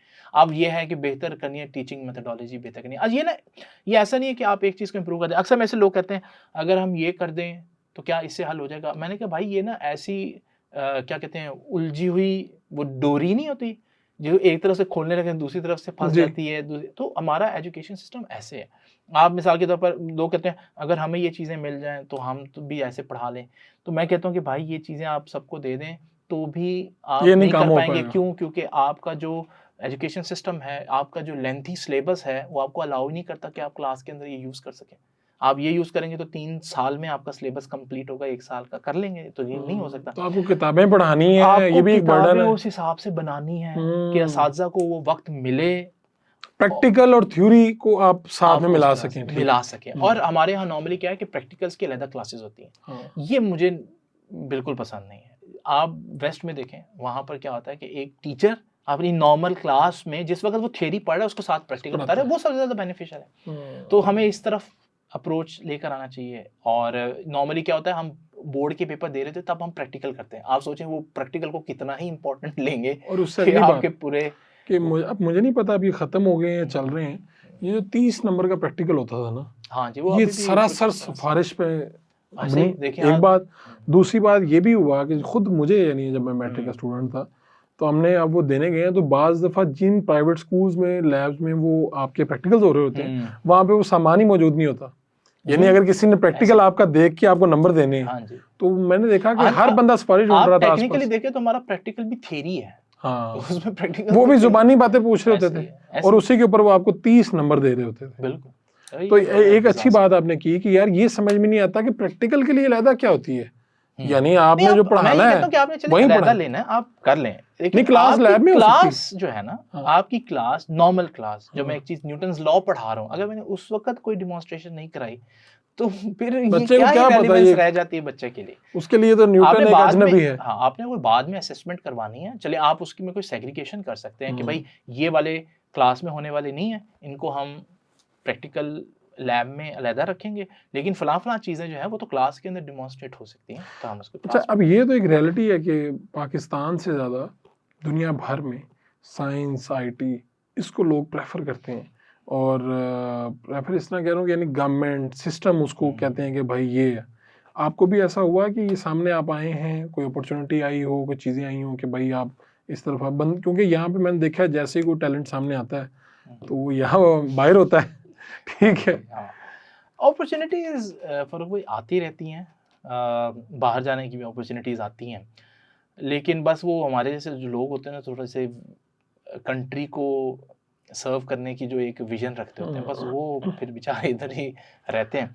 लेकिन उम्मीद है इंशाल्लाह आने वाले वक्त में चलें कुछ, क्योंकि मेरा ख्याल है अगर आपके पास अपॉर्चुनिटी, आप बाहर चले जाएं, लेकिन अगर आपको लगता है कि आपके पास कोई ऐसी चीज़ है जिससे आप पाकिस्तान को वाकई में कुछ बेहतर जगह पर लेकर जा सकते हैं, तो फिर ये विजन आप रख सकते हैं। आप फिर आपकी लाइफ जो है वो यूँ समझ लें कि एक इंडिविजुअल की बजाय आपको फिर एक इज्तिमाई सोच रखनी चाहिए कि यार अगर मैं एक बाहर जाऊँ तो मेरी एक की ज़िंदगी बेहतर हो रही है, लेकिन अगर मैं यहाँ रहता हूँ तो बहुत से लोगों को किसी प्रॉब्लम का सॉल्यूशन मिल सकता है, तो मुझे उस तो पे आप काम करना वो चाहिए। ढूंढ रहे हैं, सोल्यूशन ढूंढ रहे हैं। बहुत सॉल्यूशन ढूंढ भी रहे हैं, कर भी रहे हैं ठीक। सारी चीज़ें। कुछ और है हमारी टेबल पे जिसे हमने करना टेबल है? पे तो बड़ा कुछ है। तो बराबर करें, एक दो सवाल फिर मैं बाद में करूंगा। ठीक है, ताकि तो हम अगेन उसी अप्रोच को लेकर चलते हैं। ठीक है, तो ये मेरे पास एक रबड़ की शीट है जी, और आपका टास्क बड़ा आसान सा है। ठीक है, आपने क्या करना है, आपने सिर्फ इसको ऊपर उठाना है। इसको उठाना है ऊपर। उठाना है सिर्फ, बस क्या हो गया? ये मैं नीचे खाना चिपक खाया गई। था आपने? खाया था यार, बहुत ज्यादा खाया था। अच्छा, तो फिर ये थोड़ा टूट सा ना और जाए अगर मैं बहुत जोर लगाऊं? नहीं, आप मीडियोकर जोर लगाएं जितना ये जोर चले हो। 2 उंगलियां में दो मिला, उंगली। ये नहीं जा रहा भाई। चलें, आप 2 की बजाय ये नहीं उठा सकते। नहीं, हाँ ठीक है, आप नहीं उठा पा रहे ना, नहीं आप नहीं, कौन सी फोर्स है जो आपको नहीं उठाने दे रही? इस फोर्स यानी का आपको लगे इसके नीचे कोई ग्लू होगा, लेकिन हाँ। अब वो तो जाहिर है क्योंकि मैंने यहाँ से उसको हाँ। उठा के रखा था, ग्लू तो नहीं हो सकती। और कोई चीज इसके ऊपर कोई वजन रखा हुआ नजर भी नहीं आ रहा नहीं आ कि रहा, यार वो बिल्कुल कौन साफ सी है। चीज है जो मुझे उठाने नहीं दे रही। ठीक है, अच्छा मजे की बात है कि ये उठ गया। ठीक है, लेकिन ऐसे नहीं उठा पा रहा मैंने। तो ये क्या वजह है? ठीक है, क्यूरोसिटी जागी, जानना चाहेंगे कि क्या बिल्कुल हुआ। जानना ठीक है, चाहूंगा। इसके ऊपर एक चीज है गायबाना जिन्नाती किस्म की लेकिन वो आपको नजर नहीं आ रही। और वो चीज क्या है वैसे? अब कौन सी चीज है जो इसके ऊपर आपको नजर नहीं आ रही? मुझे तो एक ही चीज नजर आ रही नहीं, है इसके ऊपर क्या है? यहाँ नहीं, ऐसा कुछ नहीं है। कोई एक चीज तो है, हवा। हाँ, हवा। ठीक है, लेकिन आपने उसका नाम भी इसलिए नहीं क्योंकि आपने उसको कोई चीज जाना ही नहीं। आपने कहा हवा क्या होती है भाई? अब यानी क्या हवा ने मुझे थोड़ी ना ये मुझे हवा रोक रही है इतना ज्यादा? तो उसका जवाब है यस, आपको हवा रोक रही है। हवा रोक रही है? यस। ओके। एयर इतनी ज्यादा स्ट्रेंथ अपने अंदर रखती है, इतना ज्यादा प्रेशर रखती है कि ये चीजों को आपको उठाने से रोक भी सकती है। ठीक है, और भी बहुत कुछ कर सकती है। अब मैं आपको पहले समझाता हूं कि ये क्या है। मिसाल के तौर पर ये मेरे पास एक सिंपल सा सेटअप है और आपको मालूम है, अब आपको मालूम है इस बोतल को मुझे कंप्रेस करने के लिए या डिफॉर्म करने के लिए फोर्स लगानी पड़ेगी जी। अच्छा, इस पे आप हैरान नहीं होते क्योंकि आप मेरे हाथों को देख रहे हैं ऊपर फोर्स लगते हुए जी। लेकिन मैं हवा को भी कह सकता हूं कि वो इसको कंप्रेस करे। ठीक है, उसके लिए सिर्फ मुझे क्या करना है, मुझे अंदर की हवा निकालनी है। तो देखें, अब ये कंप्रेस हुई, ऊपर से डिफॉर्म हुई। ये अब मैंने तो हाथ नहीं लगाया, अब ये ऊपर से किसने इसको अंदर को दबाया? हवा ने। अब तो कोई जवाब नहीं इसके अलावा हमारे पास। जी बिल्कुल नहीं। वजह क्या है? हवा का प्रेशर बहुत ज्यादा होता है। पहले क्या था, इस वक्त क्यों नहीं करी? क्योंकि अंदर भी हवा है, बाहर भी हवा है। तो हवा तो अगर नहीं, हवा का प्रेशर बहुत ज्यादा है तो अंदर से भी उतना प्रेशर है, बाहर से भी उतना प्रेशर है, तो फिर तो आपको हवा की ताकत नजर नहीं ना आएगी। हवा की ताकत देखनी है तो फिर एक तरफ से हवा को निकालें, फिर देखें दूसरी तरफ की हवा क्या करती है। तो उसने क्या किया, मेरे हाथों जितनी ताकत, जितनी मुझे हाथ से कंप्रेस करने के लिए, वो हवा ने खुद ही लगा दिया। और ये सिर्फ इसको नहीं, हवा बड़े बड़े ड्रम को भी क्रश कर सकती है। आप देखें, हवा आपकी छतें नहीं उड़ा देती जब आंधियां चलती हैं। खैर ये प्रैक्टिकल एप्लीकेशन नहीं है, तो प्रैक्टिकल डेंजर है उसका। तो यहां पर भी यही है, जब मैं इसको इसके ऊपर रखता हूं तो जब मैं इसको ऐसे प्रेस करता हूं सारी हवा निकल जाती है। अब प्रॉब्लम यह है कि इसके अंदर यानी इसके नीचे हवा नहीं है, तो अब एक तरफ हवा होगी ऊपर, तो वो हवा आपको नहीं होने देगी। लेकिन जैसे ही मैं यहाँ पर थोड़ा सा रास्ता देता हूँ हवा को अंदर जाने का, तो हवा ही हवा को कैंसिल करती है और उसके प्रेशर को कैंसिल करती है और ये ऊपर उठ जाता है। ठीक है, तो कैसी जबरदस्त चीज है। यानी आप थोड़ी देर के लिए सोचें, क्या आपने सोचा था हवा की ये ताकत, हवा की ये अफादियत तो मैंने नहीं देखी। आंधी में तो चले आपने सोचा हवा आती है ऐसी ताकत से, यहाँ तो कोई आंधी भी नहीं है, स्टैटिक एयर है। स्टैटिक इन सेंस मॉलिक्यूल्स तो मूव कर रहे होते हैं हर वक्त, लेकिन ओवरऑल हवा जो है वो रुकी हुई है, इसको कोई फ्लो यहाँ पर नहीं नजर आ रहा, लेकिन उसकी ताकत इतनी ज्यादा। अब आप सोचें कि ये हमारे लिए कहाँ प्रैक्टिकल एप्लीकेशन हो सकती है, बेतहाशा जगहों पर हो सकती है। एक मिसाल दूंगा, आपने देखा होगा कहीं पर शीशे वगैरह उठाने के लिए हमारे पास इस तरह की चीज़ें होती हैं, और या वॉशरूम में हम लोगों ने मिरर लगाना है टाइल के ऊपर, तो हम मिरर को इससे कनेक्ट करते हैं और फिर इसको टाइल के ऊपर ऐसे लगा देते हैं, तो ये फार्मूला हवा है। यानी आपके उस वो भारी सी पेंटिंग को अगर टाइल के ऊपर किसी ने चिपकाया हुआ है तो वो हवा ने चिपकाया हुआ है। ठीक है, तो इस तरह की चीजें हम बहुत सी जगहों पर, आपने देखा होगा टेबल, जो शीशे, टेबल के ऊपर शीशा लगा होता है, वो उसको चार लगे होते हैं, उसके भी इस तरह से होते हैं, वो उसके ऊपर वो सारा कुछ हवा ने उसको शीशे को पकड़ा हुआ है। तो आप एक तरफ वैक्यूम क्रिएट करते हैं तो दूसरी तरफ की हवा पुश करने लग जाती है। अब आप सोचें, आपको हवा क्यों नहीं पुश कर रही? हाँ, क्यों नहीं कर रही? क्योंकि आपके अंदर भी हवा और दूसरे फ्लूइड्स हैं, तो दोनों तरफ से बैलेंस कर दिया। अगर आपके एक तरफ की हवा खत्म कर दी जाए, वैक्यूम क्रिएट कर दिया जाए, तो आपकी बॉडी को हवा ऐसे ही कंप्रेस कर देगी जैसे इसने इसको पिचका दिया, या एटलीस्ट करने की कोशिश जरूर कीजिए, अच्छा खासा डैमेज कर देगी। तो यहाँ पर भी वही टेक्निक, क्यूरोसिटी जगाएं पहले और फिर प्रैक्टिकल एप्लीकेशन, फिर बच्चे को मजा आएगा। आप बड़े खुश, माशाल्लाह, खुश शक्ल हैं, खुश लिबास हैं और खुश दिखाई भी देते, खुश इखलाक भी हैं। अच्छा ठीक है, ये तो मेहरबानी होती है। तो कभी किसी बात पे दुखी भी होते हैं? दुखी बहुत सी बातों पर हो सकता हूँ। कौन सी बात है आपको जो ज्यादा करती है कि ये तो शायद जितनी बातों पर मैं ज्यादा दुखी होता हूँ, वो ज्यादा जो पर्सनल है वो तो जाहिर इधर नहीं शेयर कर सकता, लेकिन एक चीज को देखकर दुख होता है कि जब मैं देखता हूँ कि माशरे के अंदर लोगों के बात करने का वो एक पेशेंस नहीं है लोगों के दरमियान।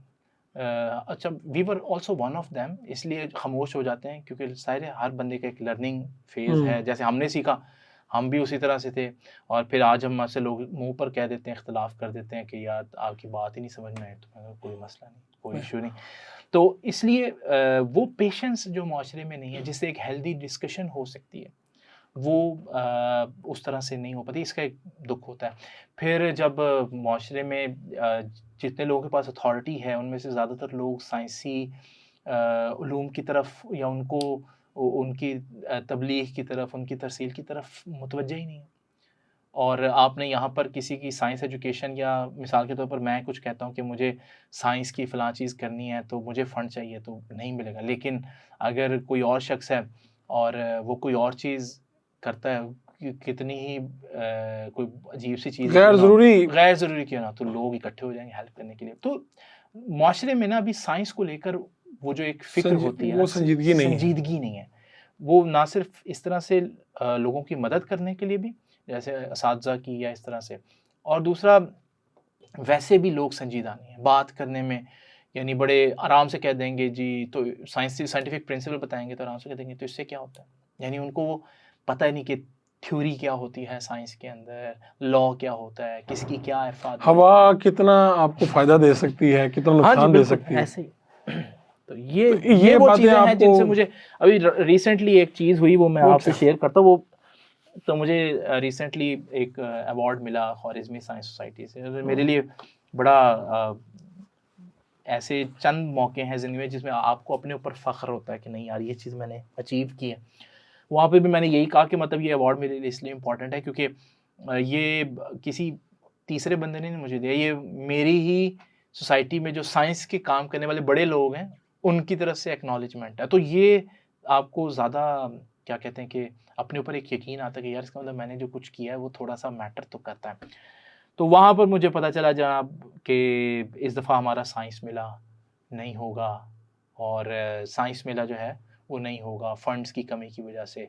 तो मैं लिटरली मैं बड़ा सेंसिटिव हूँ इस मामले में। तो मैं उधर ही मुझे जो है ना आंसू आ गए, ठीक है, और मुझे ये मेरे न्यूज़ ये एब्जॉर्ब ही नहीं मैं कर पाया कि यार ये कैसा हमारा माशरा है कि साइंस मेला ही, साइंस मेले के लिए पैसे नहीं हुआ बस। तो ये बड़ी चीज़ है, ये मुझे उदास करती है। मेरे ख्याल उदासी वाली बातें छोड़ें। ये जो लर्निंग का ये मेथड है आप लोगों ने किया है कि आप वीडियोस के ज़रिए, और वही आपने जैसा अगेन बता रहे हैं बार बार तजस्सुस और वो उसको लेके, तो अब इसे आम जो ग्रुप्स हैं, आम लोग वो कर रहे हैं, यानी मुख्तलिफ कॉलेजेस, या आपको कहीं देखने में आया है? देखिए ये ना इसमें ज़रा इस तरह से करने का ना ये काम एक्टिविटीज़ के थ्रू ये इतना आसान नहीं है। आपको एक बड़ा डेडिकेटेड सेटअप इसके लिए चाहिए। पहली बात है साइंस कम्युनिकेटर नहीं है हमारे पास इतने, जो इसको ज़्यादा अब मैंने देखे हैं कुछ स्टेम कम्युनिकेटर हैं, लेकिन फिर उनमें से भी बहुत से लोग जो मिसाल के तौर पर स्टेम एजुकेटर्स हैं, बड़ा अच्छा करवा रहे हैं। अब वो जैसे एस्ट्रोनॉमी में रोशान बुखारी है, बड़ा one of the few people जिनसे मैं इंस्पायर होता हूँ कि यार कितना ज़बरदस्त, कितना मज़े का किया। लेकिन हमारी किताब से ना, हमारी जो इस वक्त करंट बुक है 9th 10th first year second year की, रोशान बुखारी का वो सारा सेगमेंट रेलिवेंट ही नहीं होता, क्योंकि हमारी बुक में एस्ट्रोनॉमी का पोर्शन ही नहीं है, यानी हमारी 9वीं 10वीं 11वीं में। तो स्टेम की जितनी भी इंटरनेशनल एक्टिविटी, इंटरनेशनल स्टैंडर्ड्स पर जो एक्टिविटीज़ हैं वो हमारे लिए इस वजह से भी इरेलीवेंट हो जाती हैं। तो हमें कुछ साइंस कम्युनिकेटर ऐसे चाहिए, यानी हमें अपने ही असातिज़ा में से साइंस कम्युनिकेटर चाहिए जो हमारी किताब पढ़ाते हैं। तो बच्चा सबसे ज़्यादा तब सीखता है जब वो जो किताब पढ़ रहा है क्लास के अंदर वो उसको मज़े की लगने लगे, बजाय कि हम उसको किताब बोरिंग पूरा साल पढ़ाएं और महीने में एक दफ़ा साइंस एक्टिविटीज़ करवा दें। इससे साइंस का इंटरेस्ट डेवलप नहीं होता। या 2 दफ़ा उसको साल में आप किसी साइंस म्यूजियम में ले गए, ऐसे नहीं होता। वो तो डेली डोज है, इट्स लाइक अ मेडिसिन। आप डेली उसको इतने mg की मेडिसिन साइंस की देते रहे और आहिस्ता आहिस्ता करते करते उसमें वो क्यूरियोसिटी, इंटरेस्ट वो डेवलप हो जाता है। तो ये अभी हमने टेबल पे इतनी चीजें क्यों रखी हुई हैं, ये अंडे, ताकि आप रिक्वेस्ट करें कि और कुछ दिखाएं, मुझे दिखाएं जी, और दिखाएं। अच्छा, इसमें मिसाल के तौर पर अगेन वही करते हैं कि आपको पता है एनर्जी आपने पढ़ा होगा, कुछ 9th 10th में साइंस पढ़ी। जी पढ़ी है, पुरानी बात होगी लेकिन अच्छा, पढ़ी है। आप इजी होके बताएं पढ़े, मैं कुछ नहीं पूछता। मैं अज्यूम कर लेता हूँ कि भूल चुके होंगे, जाहिर है आप कहाँ याद होगा। तो अब एनर्जी पढ़ा था आपने, काइनेटिक एनर्जी, हीट एनर्जी। अच्छा, अब हम हीट एनर्जी की बात करते हैं तो आपके जहन में क्या आता है, हीट एनर्जी क्या करती है? हीट एनर्जी जैसे कुछ हीट से ज्यादा ना जला देगा कुछ, ठीक है, गर्म करेगा, जला देगा। अच्छा, जब हम काइनेटिक एनर्जी की बात करते हैं तो कुछ याद आता है? काइनेटिक एनर्जी क्या करती है? वो कुछ चला देती है, कुछ ना कुछ चला देती है। काइनेटिक एनर्जी का ताल्लुक मोशन से है। जैसे अगर मैं मिसाल के तौर पर इसको मूव करूं, ये मैंने इसको काइनेटिक एनर्जी दी, लेकिन जब मैं इसको जलाता हूं तो यहाँ ये हो गई हीट वाली, हीट एनर्जी। हीट और काइनेटिक थर्मल एनर्जी वैसे कहते हैं, लेकिन हम जो कहते हैं ज्यादातर लोग जानते हैं हीट एनर्जी कह देते हैं। अब एक है लाइट एनर्जी। लाइट एनर्जी को जानते हैं, ये सारी लाइट एनर्जी, ठीक है। अब लेकिन आपने देखा, मैंने जैसे हीट एनर्जी बोला, काइनेटिक एनर्जी बोला, लाइट को भी एनर्जी बोला, तो इसका मतलब लाइट को वो सारे काम करने चाहिए जो हीट करती है और जो काइनेटिक करती है। यानी लाइट को क्या करना चाहिए? जलाना भी चाहिए और चलाना भी चाहिए चीज़ों। फिर ही मैं मानूंगा ना कि लाइट एनर्जी है। जी। तो आज हम ये करके देखते हैं। आप साबित करेंगे कि लाइट ये दोनों काम करती है? आप साबित करें। मैं करूंगा? हाँ जी। कैसे? तो ये आपके पास एक ब्लू लेजर है जी, ठीक है, इसको आप ऑन करें, ठीक है, ये यहाँ से ऑन होगी। अच्छा जी। और इसको किसी की आंख में नहीं आपने पॉइंट आउट करना, ठीक है, आपने इसको इस पर पॉइंट आउट करना है। इस पे? हाँ जी, फोकस करें। है? यस। क्या ये मैं कर सकता हूँ? बिल्कुल। इसका मतलब इस लाइट ने, जिसको हम बड़ी बेजरर सी चीज समझते हैं कि लाइट क्या ही कर लेगी, उसने इसको गर्म किया। जाहिर इसको एक टेम्परेचर चाहिए, गर्म होकर फिर ही जलेगी। तो यहाँ से पता चल गया कि लाइट चीज़ों को गर्म कर सकती है। अगर आप इसके सामने कोई चीज़ रखेंगे तो इसको जला भी सकती है, हम उसको नहीं करते। लेकिन लाइट के अंदर वो प्रॉपर्टीज़ हैं जो हीट या थर्मल एनर्जी कर सकती है, चीज़ों का टेम्परेचर बढ़ा सकती है। अच्छा, अब दूसरा काम क्या है, हमने देखना है कि लाइट चीज़ों को चला सकती है या नहीं चला सकती। जला तो सकती है, चला सकती है कि नहीं। तो ये हमारे पास एक टॉय है, आपने देखा गाड़ियों में भी पड़ा होता है और डैशबोर्ड पे लगा होता है। जी, इसके ऊपर छोटा सा होता है। एग्जैक्टली, इसके ऊपर छोटा सा सोलर पैनल है। तो अब आप इसी लाइट को इसके ऊपर फॉल करवाएं और देखें क्या होता है। सुभान अल्लाह, क्या बात है। इसका मतलब यही लाइट जो है अब इस ऑब्जेक्ट को चला भी रही है।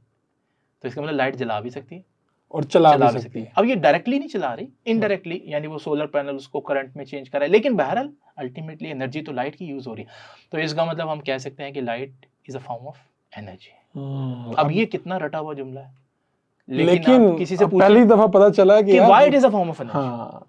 ठीक है, तो अब आप ये बताएं ना, तो अब आप सोचें, आपने 9वीं 10वीं में ऐसे पढ़ा था, आज आप पॉडकास्ट कर रहे होते, आज भी आपको याद होता light is a form of energy और क्यों है? क्योंकि वैसे तो हमने जुबानी याद किया था, और उसका ये अब effect- जिसने याद, मेरे ख्याल में हमारी जो वीडियो भी देख लेगा, हाँ जी, उसके बाद वो ये नहीं भूलने वाला। एग्जैक्टली सर अच्छा, कमाल तो है। इसी तरह से आपकी रिक्वेस्ट के बगैर एक चीज और कर अच्छा, लेते हैं। कोई मजेदार सी होगी। मजेदार सी। अब वैसे ये है कि मैं साइंस को एक बोरिंग चीज समझता था, लेकिन कुछ साल पहले आपसे मिलने के बाद मुझे अंदाजा हुआ नहीं यार ये बड़ी मजे की चीज है, किसी हद तक। किसी हद तक। किसी हद तक। अच्छा, इसमें भी ना जाहिर अब कुछ दोस्त शिकवा करते हैं कि नहीं जी अब जैसे क्वांटम मैकेनिक्स है उसमें आप क्या करवाएंगे। अच्छा, मैं तो खैर उसमें भी कुछ करवा लूंगा, लेकिन मेरा पॉइंट ये है कि ये दावा ही नहीं है कि आप साइंस में हर चीज़ इंटरेस्टिंग बना सकते हैं। ये दावा है ही नहीं। दावा ये है कि जहां आप इंटरेस्टिंग बना सकते हैं वहां तो बनाएं। नहीं, मेरे ख्याल में ये दावा शायद आर्ट्स में मुमकिन ना हो, हर चीज इंटरेस्टिंग नहीं हो सकती। मिसाल के तौर पर अब मैंने आपको बताया ना कि चीज़ें लोग लर्निंग दो वजह से करते हैं, क्यूरियोसिटी की वजह से, ठीक है, और प्रैक्टिकल। अब आप देखिए सेग्रीगेशन सब्जेक्ट्स में भी आपको मिलेगी। अब आप मैथमेटिक्स देखें, एक है अप्लाइड मैथमेटिक्स, यानी अप्लाइड मैथमेटिक्स में वो कॉन्सेप्ट्स हैं जो आप रियल लाइफ में कहीं ना कहीं यूज़ कर रहे होंगे, बाकायदा उस पर मशीनरी बन रही होगी, चल रही होगी, वो सारे उसे क्या है अप्लाइड मैथमेटिक्स। अच्छा, वो भी लोगों के इंटरेस्ट का वजह है। आपको पता पूरी एक मैथमेटिक्स ऐसी है जिसमें आप ऐसी चीज़ें करते हैं जिनका आपका प्रैक्टिकल एप्लीकेशन शायद बाद में हो सकता है वजूद में आ जाए कोई प्रैक्टिकल एप्लीकेशन, लेकिन जब आप वो थियोरी डेवलप कर रहे होते हैं तो चांसेस होता है कि उसका कोई प्रैक्टिकल यूज़ नहीं है, स्टिल लोग उसमें भी पीएचडी करते हैं। वजह क्या है? क्यूरियोसिटी है, प्रॉब्लम सॉल्व करने की, तो उसे हम कहते हैं प्योर मैथमेटिक्स। तो इसलिए मैं आपको बताया कि लर्निंग दो तरह से, ये दो बड़े ज़बरदस्त टूल्स हैं, इनको आप जब तक रखेंगे अपने कंटेंट में तब तक और आप, इसका साइंस से ताल्लुक नहीं है, इंसान से ताल्लुक है। आप अपने कंटेंट में ये दोनों चीज़ें हटा दें, कुछ भी नहीं पीछे बचता। ये असल बात। तो मैं बता रहा था कि मिसाल के तौर पर आपने देखा कि रोशनी मुख्तलिफ रंगों की हो सकती है, जैसे ये हमारे पास रेड कलर की हो सकती है, ठीक है, और इसी तरह ये हमारे पास ग्रीन कलर की हो सकती है, और ये हमारे पास ब्लू कलर की भी हो सकती है, ठीक है। अच्छा, सवाल ये है इनमें सबसे ज़्यादा एनर्जी वाला कलर, क्योंकि लाइट तो एनर्जी है, तो साबित हो गया, लेकिन लाइट के मुख्तलिफ रंग हैं, तो किसी की एनर्जी ज़्यादा होगी, किसी की कम होगी। किस रंग की एनर्जी सबसे ज़्यादा होती है आपके ख्याल में? अभी आपने रेड दिया, ब्लू दिया, ग्रीन दिया, मैं एक तुक्का ही लगा सकता हूं। आपने अपनी जो आप पहले सोचते रहे, जो आपके दिमाग में कुछ ना कुछ परसेप्शन तो बनी होगी लाइट की, क्या होगी? क्या, किस तरह से पूछ रहे हैं? यानी किस लाइट की एनर्जी सबसे ज़्यादा होती है आपके ख्याल में? कौन सी डेंजरस लाइट है? रेड है ना। अच्छा, हम रेड क्यों बोलते हैं? क्योंकि हम देखते हैं, चलिए मैं आपको ये बताता हूँ बाद में कि हम रेड को क्यों चूज़ करते हैं, लेकिन 99% लोग, जब भी मैं बच्चों से पूछता हूँ या बड़ों से पूछता हूँ कि कौन सी लाइट सबसे ज़्यादा एनर्जी वाली है, तो अक्सर लोग कहते हैं रेड, ठीक है। अब मैं उसको बाद में बताता हूँ क्यों कहते हैं, लेकिन हम पहले देखते हैं कि वाकई में रेड ही है। ये एक स्पेशल शीट है और ये हमें ये बताएगी कि कौन सी लाइट सबसे ज़्यादा एनर्जी वाली है। मुझे पकड़ना है इसे कि आप कर लेंगे? आप तो खुद करेंगे। अच्छा, तो ये इसका बटन है, आपने इस रेड लेजर को, रेड लाइट को इसके ऊपर फॉल करवाएं, ऐसे इसको जिगजैग मूव करें। कोई शीट में कोई चेंज नजर आती है? कुछ भी नहीं। इसका मतलब ये रेड लाइट जो है ये शीट में मौजूद इलेक्ट्रॉन्स को उतनी एनर्जी ट्रांसफर नहीं कर पाई, उनको एक्साइट नहीं कर पाई कि कुछ चेंज आपको नजर आता है। अच्छा, अब हम देखते हैं इस ग्रीन लाइट को। तो ये तो वो हो गई जिसको आपने कहा था सबसे ज्यादा एनर्जी है, ठीक। आगे देखते हैं।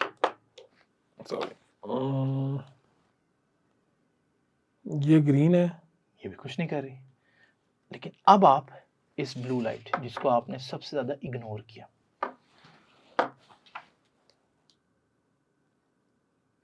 ये देखिए, जहां जहां मैं उसे कर रहा हूँ, फॉल कर रहा हूँ, नीचे वो अपने आसार छोड़ के जा रही है, ठीक है। तो इसका मतलब ये देखिए, ये कुछ ना कुछ शीट के इलेक्ट्रॉन्स को ज्यादा एनर्जी दे रही है बाकियों के मुकाबले में, ठीक है। इसका मतलब ब्लू जो लाइट है उसकी एनर्जी सबसे ज्यादा होती है, ठीक। अब हम रेड क्यों कहते हैं? क्योंकि हम जितने भी डेंजरस, यानी जितने भी डेंजर साइंस हैं वो सारे हमने रेड के साथ किए हुए हैं। वो जैसे आप स्टॉप साइन पर रुकना होता है, आपने सिग्नल पर रेड है। अच्छा, आपने जितने भी आपके जो आपके ट्रैफिक साइंस होते हैं उनके ऊपर रेड बाउंड्री लगी होती है ना, ठीक है। हर चीज रेड से खतरनाक, बड़ी बिल्डिंग्स को जहाज से टकरा ना जाए उन बिल्डिंग्स के ऊपर रेड लाइट ब्लिंक कर रही होती है, या आप देखें जहाज के ऊपर खुद रेड लाइट ब्लिंक कर रही होती है ताकि लोगों को पता चले कि जहाज आ रहा है।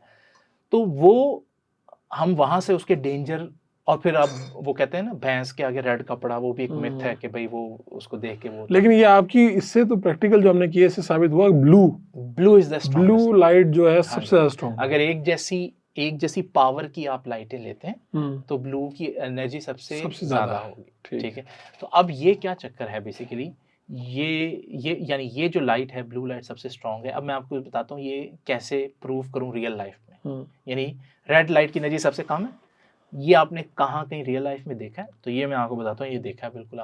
आपको खास तौर पर याद होगा, आपको याद है डिजिटल कैमरा से पहले कोडाक की फिल्म्स होती थी, कैमरे के अंदर डलती थी और फिर वो तस्वीरें डेवलप होकर आती थी, जिसे हम टिपिकल वो कहते थे उसे, जिसे हम कहते थे वो तस्वीरें धुल के आई हैं और वो धुलती थी हमारे। हाँ जी, एग्जैक्टली, लगाते थे उसे। बिल्कुल। अच्छा, आपने देखा वो जो शख्स तस्वीरें डेवलप कर रहा होता था, वो जिस कमरे में बैठा होता था उसमें रेड कलर की लाइट लगी होती थी। कभी उसमें व्हाइट या ब्लू कलर की लाइट आपने नहीं देखी होगी। उसे कहते भी रेड रूम या कुछ इस तरह से, जहाँ तस्वीरें धुलती थी। वो रेड लाइट क्यों यूज करते हैं? क्योंकि आपको लाइट तो चाहिए, अब अंधेरे में तो नहीं ना कर सकते, कोई एक लाइट तो चाहिए। Why they prefer red? क्योंकि रेड की एनर्जी सबसे कम होती है। जो रेड है वो आपकी तस्वीरों पर इम्पैक्ट नहीं डालेगी। अगर आपने कोई और, क्योंकि वो तस्वीर, वो जो फिल्म होती है बड़ी सेंसिटिव होती है, हम देखो उसका हाथ भी लग जाए तो वो फौरन डिस्ट्रॉय हो जाती है, खराब हो जाती है। तो वो रेड लाइट इसलिए यूज होती है।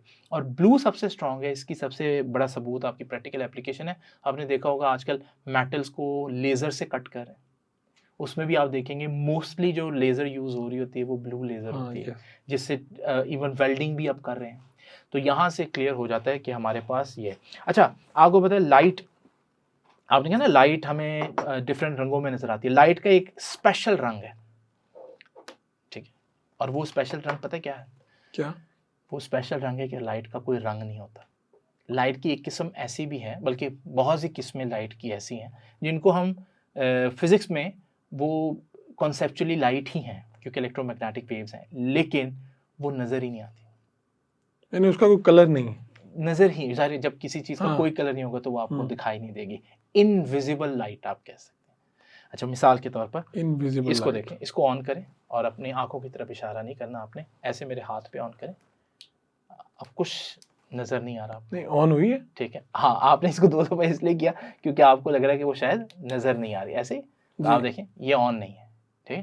लेकिन हमारे पास लाइट को चेक करने का क्या तरीका था कि चीज़ों को जला भी सकती है और चला भी सकती है। तो हम एक काम करते हैं, जो बज़ाहिर नज़र नहीं आ रहा, बज़ाहिर कुछ भी नहीं है, ये मेरे हाथ पे भी कुछ नहीं है, ठीक है, ठीक है, लेकिन अब आप इसको इसके ऊपर फॉल करवाएं,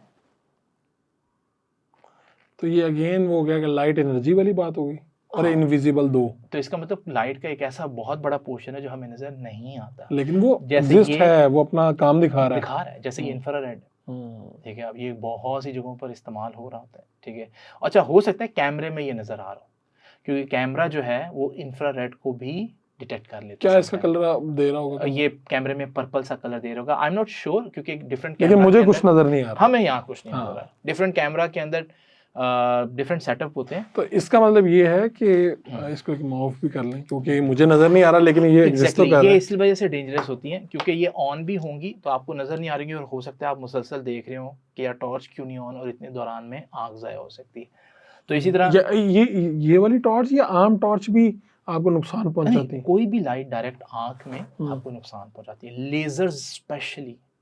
इसलिए मैं बार-बार, ये लोग बच्चे करते हैं दूसरों की आंखों में ये वो, हाँ, नहीं, वो बहुत डेंजरस है, वो बहुत, खासतौर पर बच्चों के लिए वो बिल्कुल भी नहीं करना चाहिए। लेकिन हमारे यहाँ क्योंकि टॉय लेजर मौजूद है, लेजर उसकी इंटेंसिटी बहुत कम होती है, लेकिन स्टिल नहीं करना चाहिए आंखों में, तो बिल्कुल नहीं करना चाहिए। हाथ वगैरह बाकी चीज़ें ओके हैं। अब जैसे ये ब्लू लेजर है जी, ये जो है ये इतनी इंटेंस है कि हाथ को भी जला देगी, ठीक है। तो ये ज़ाहिर हर एक की अपनी अपनी इंटेंसिटी होती है। ठीक है, हमने तकरीबन ये सभी कुछ कर लिया, कुछ चीज़ें रह गई। मेरे ख्याल अंडे आप खाने के लिए लाए थे। नहीं, अंडे आपको बाद में खाने के लिए मिल जाएंगे, लेकिन अभी इससे, अच्छा वैसे लाए कि साइंस के लिए कुछ करने के लिए लाए थे? हाँ बिल्कुल, मैं हैरान हूँ, मुझे लगा शायद आपको तोहफा लेके आए। मैंने देखा आप बार बार इधर ही देख रहे थे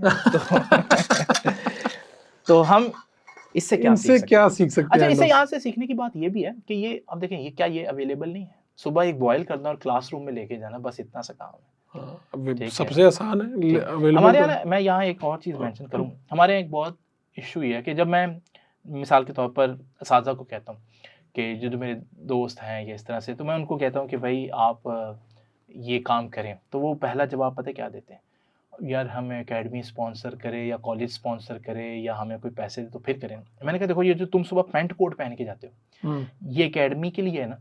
मैंने कहा मैंने कहा एकेडमी ने स्पॉन्सर किया? मैंने कहा नहीं। मैंने कहा फिर ये क्यों लिया? और इस तरह के काफ़ी लिए हुए तुमने ताकि रिपीट ना हो ना। तो ये इसको तुमने बड़ी आसानी से ले लिया और इसको अपनी प्रॉपर्टी समझ के लिए कि यार ये मेरी प्रॉपर्टी है, मुझे लेनी है, तो आप इसको ओन भी कर रहे हैं। लेकिन इन चीज़ों को हम इसलिए नहीं ओन कर रहे कि भाई एकेडमी देगी या और इसके लिए आप मदद मांग रहे हैं कहीं और से। हाँ, मदद आएगी तो फिर हम करेंगे, ऐसा नहीं है। अपना सोचने का जाविया हमें दुरुस्त करना चाहिए। ये भी आपकी पर्सनैलिटी का पार्ट है। यानी आप कल को इदारा छोड़ के चले जाते हैं तो एटलीस्ट ये सारा सामान आपके साथ जाएगा, ये इदारे की नहीं आपकी मलकियत होगा। तो थोड़ी थोड़ी चीज़ें बनाते रहें। अगर आप महंगा नहीं खरीदते तो कोई मसला नहीं, आप मुझसे पूछें, मैं आपको बता दूंगा ये चीज़ आपने कैसे जुगाड़ करके करनी है। और जब आप शुरू करेंगे ना फिर आपको ऐसे लोग मिलेंगे जो आपको हेल्प करेंगे, क्योंकि आपने पहले एफर्ट नहीं की तो आपको पता नहीं होता। अच्छा, तो क्वेश्चन ये है कि अगर मैं इस अंडे को, ये बॉइल्ड एग है, यहाँ छोड़ दूं तो ये खड़ा रहेगा या गिर जाएगा? बिल्कुल नहीं खड़ा रहेगा, ये कैसे मुमकिन है? दुरुस्त बात, ये फौरन नीचे आ जाएगा। उसकी वजह वही है कि बारीक बेस है तो उस पर वो खड़े नहीं हो सकता। अच्छा, एक तरीका तो वही है मैं इसके साथ बड़े बड़े मैस लगाऊं जैसे मैंने पहले बताया, लेकिन अब वो मैं नहीं कर रहा। क्या कोई और तरीका है इसको यहाँ खड़े रखने के, उंगली के बगैर? उंगली के बगैर? यानी मैं कोई सपोर्ट ना दूं और ये खुद ही खड़ा हो जाए ऐसे? मुझे तो नजर नहीं आ रहा फिल वक्त इस टेबल पे कोई इस तरह का तरीका नजर नहीं आ रहा। हम क्या करते हैं, हम इसको रोटेट करते हैं इसके एक्सिस पे। आप देखिए थोड़ी देर के लिए ये बिल्कुल अपनी जगह पर रोटेशन। हाँ, तो रोटेशन जो है आप इसको वैसे करके देख सकते हैं। करना ऐसे ही आप लोग ऐसे हॉरिजॉन्टल रख के, ठीक है, लेकिन जोर से करना पड़ेगा। हाँ, थोड़ा सा दरमियान में। अच्छा जी, नहीं आपके वाला जोर नहीं लगा पा रहा मैं। अच्छा, ये हो सकता है कि एग टू एग भी वेरी करें, लेकिन वो ज्यादा बेहतर करें। तो आपने देखा कि अगर आप रोटेशन दें तो चीजें फिर अपने उन एक्सिस पर जिस पर हम उनको ओरिएंट करना चाह रहे हैं हो जाती है, वो हो जाती है सिर्फ रोटेशन के साथ। फिर आपको मैस वगैरह लगाने की जरूरत नहीं है, फिर वो बारीक सी बेस पर भी हो जाएंगी। अब इसकी बड़ी बेहतरीन मिसाल इस टॉय में, ठीक है, ये देखें, इसको ये बारीक सी बेस है और आप इसको बैलेंस करें, जरा करें बैलेंस, हो सकती है? नहीं हो सकती। अच्छा, अब मैं क्या करूंगा, मैं इसको रोटेट करवा सकता हूँ। इसके अंदर डिफरेंट गियर्स हैं, वो बड़ी तेजी से रोटेट करते हैं, तो रोटेशन पैदा हो गया।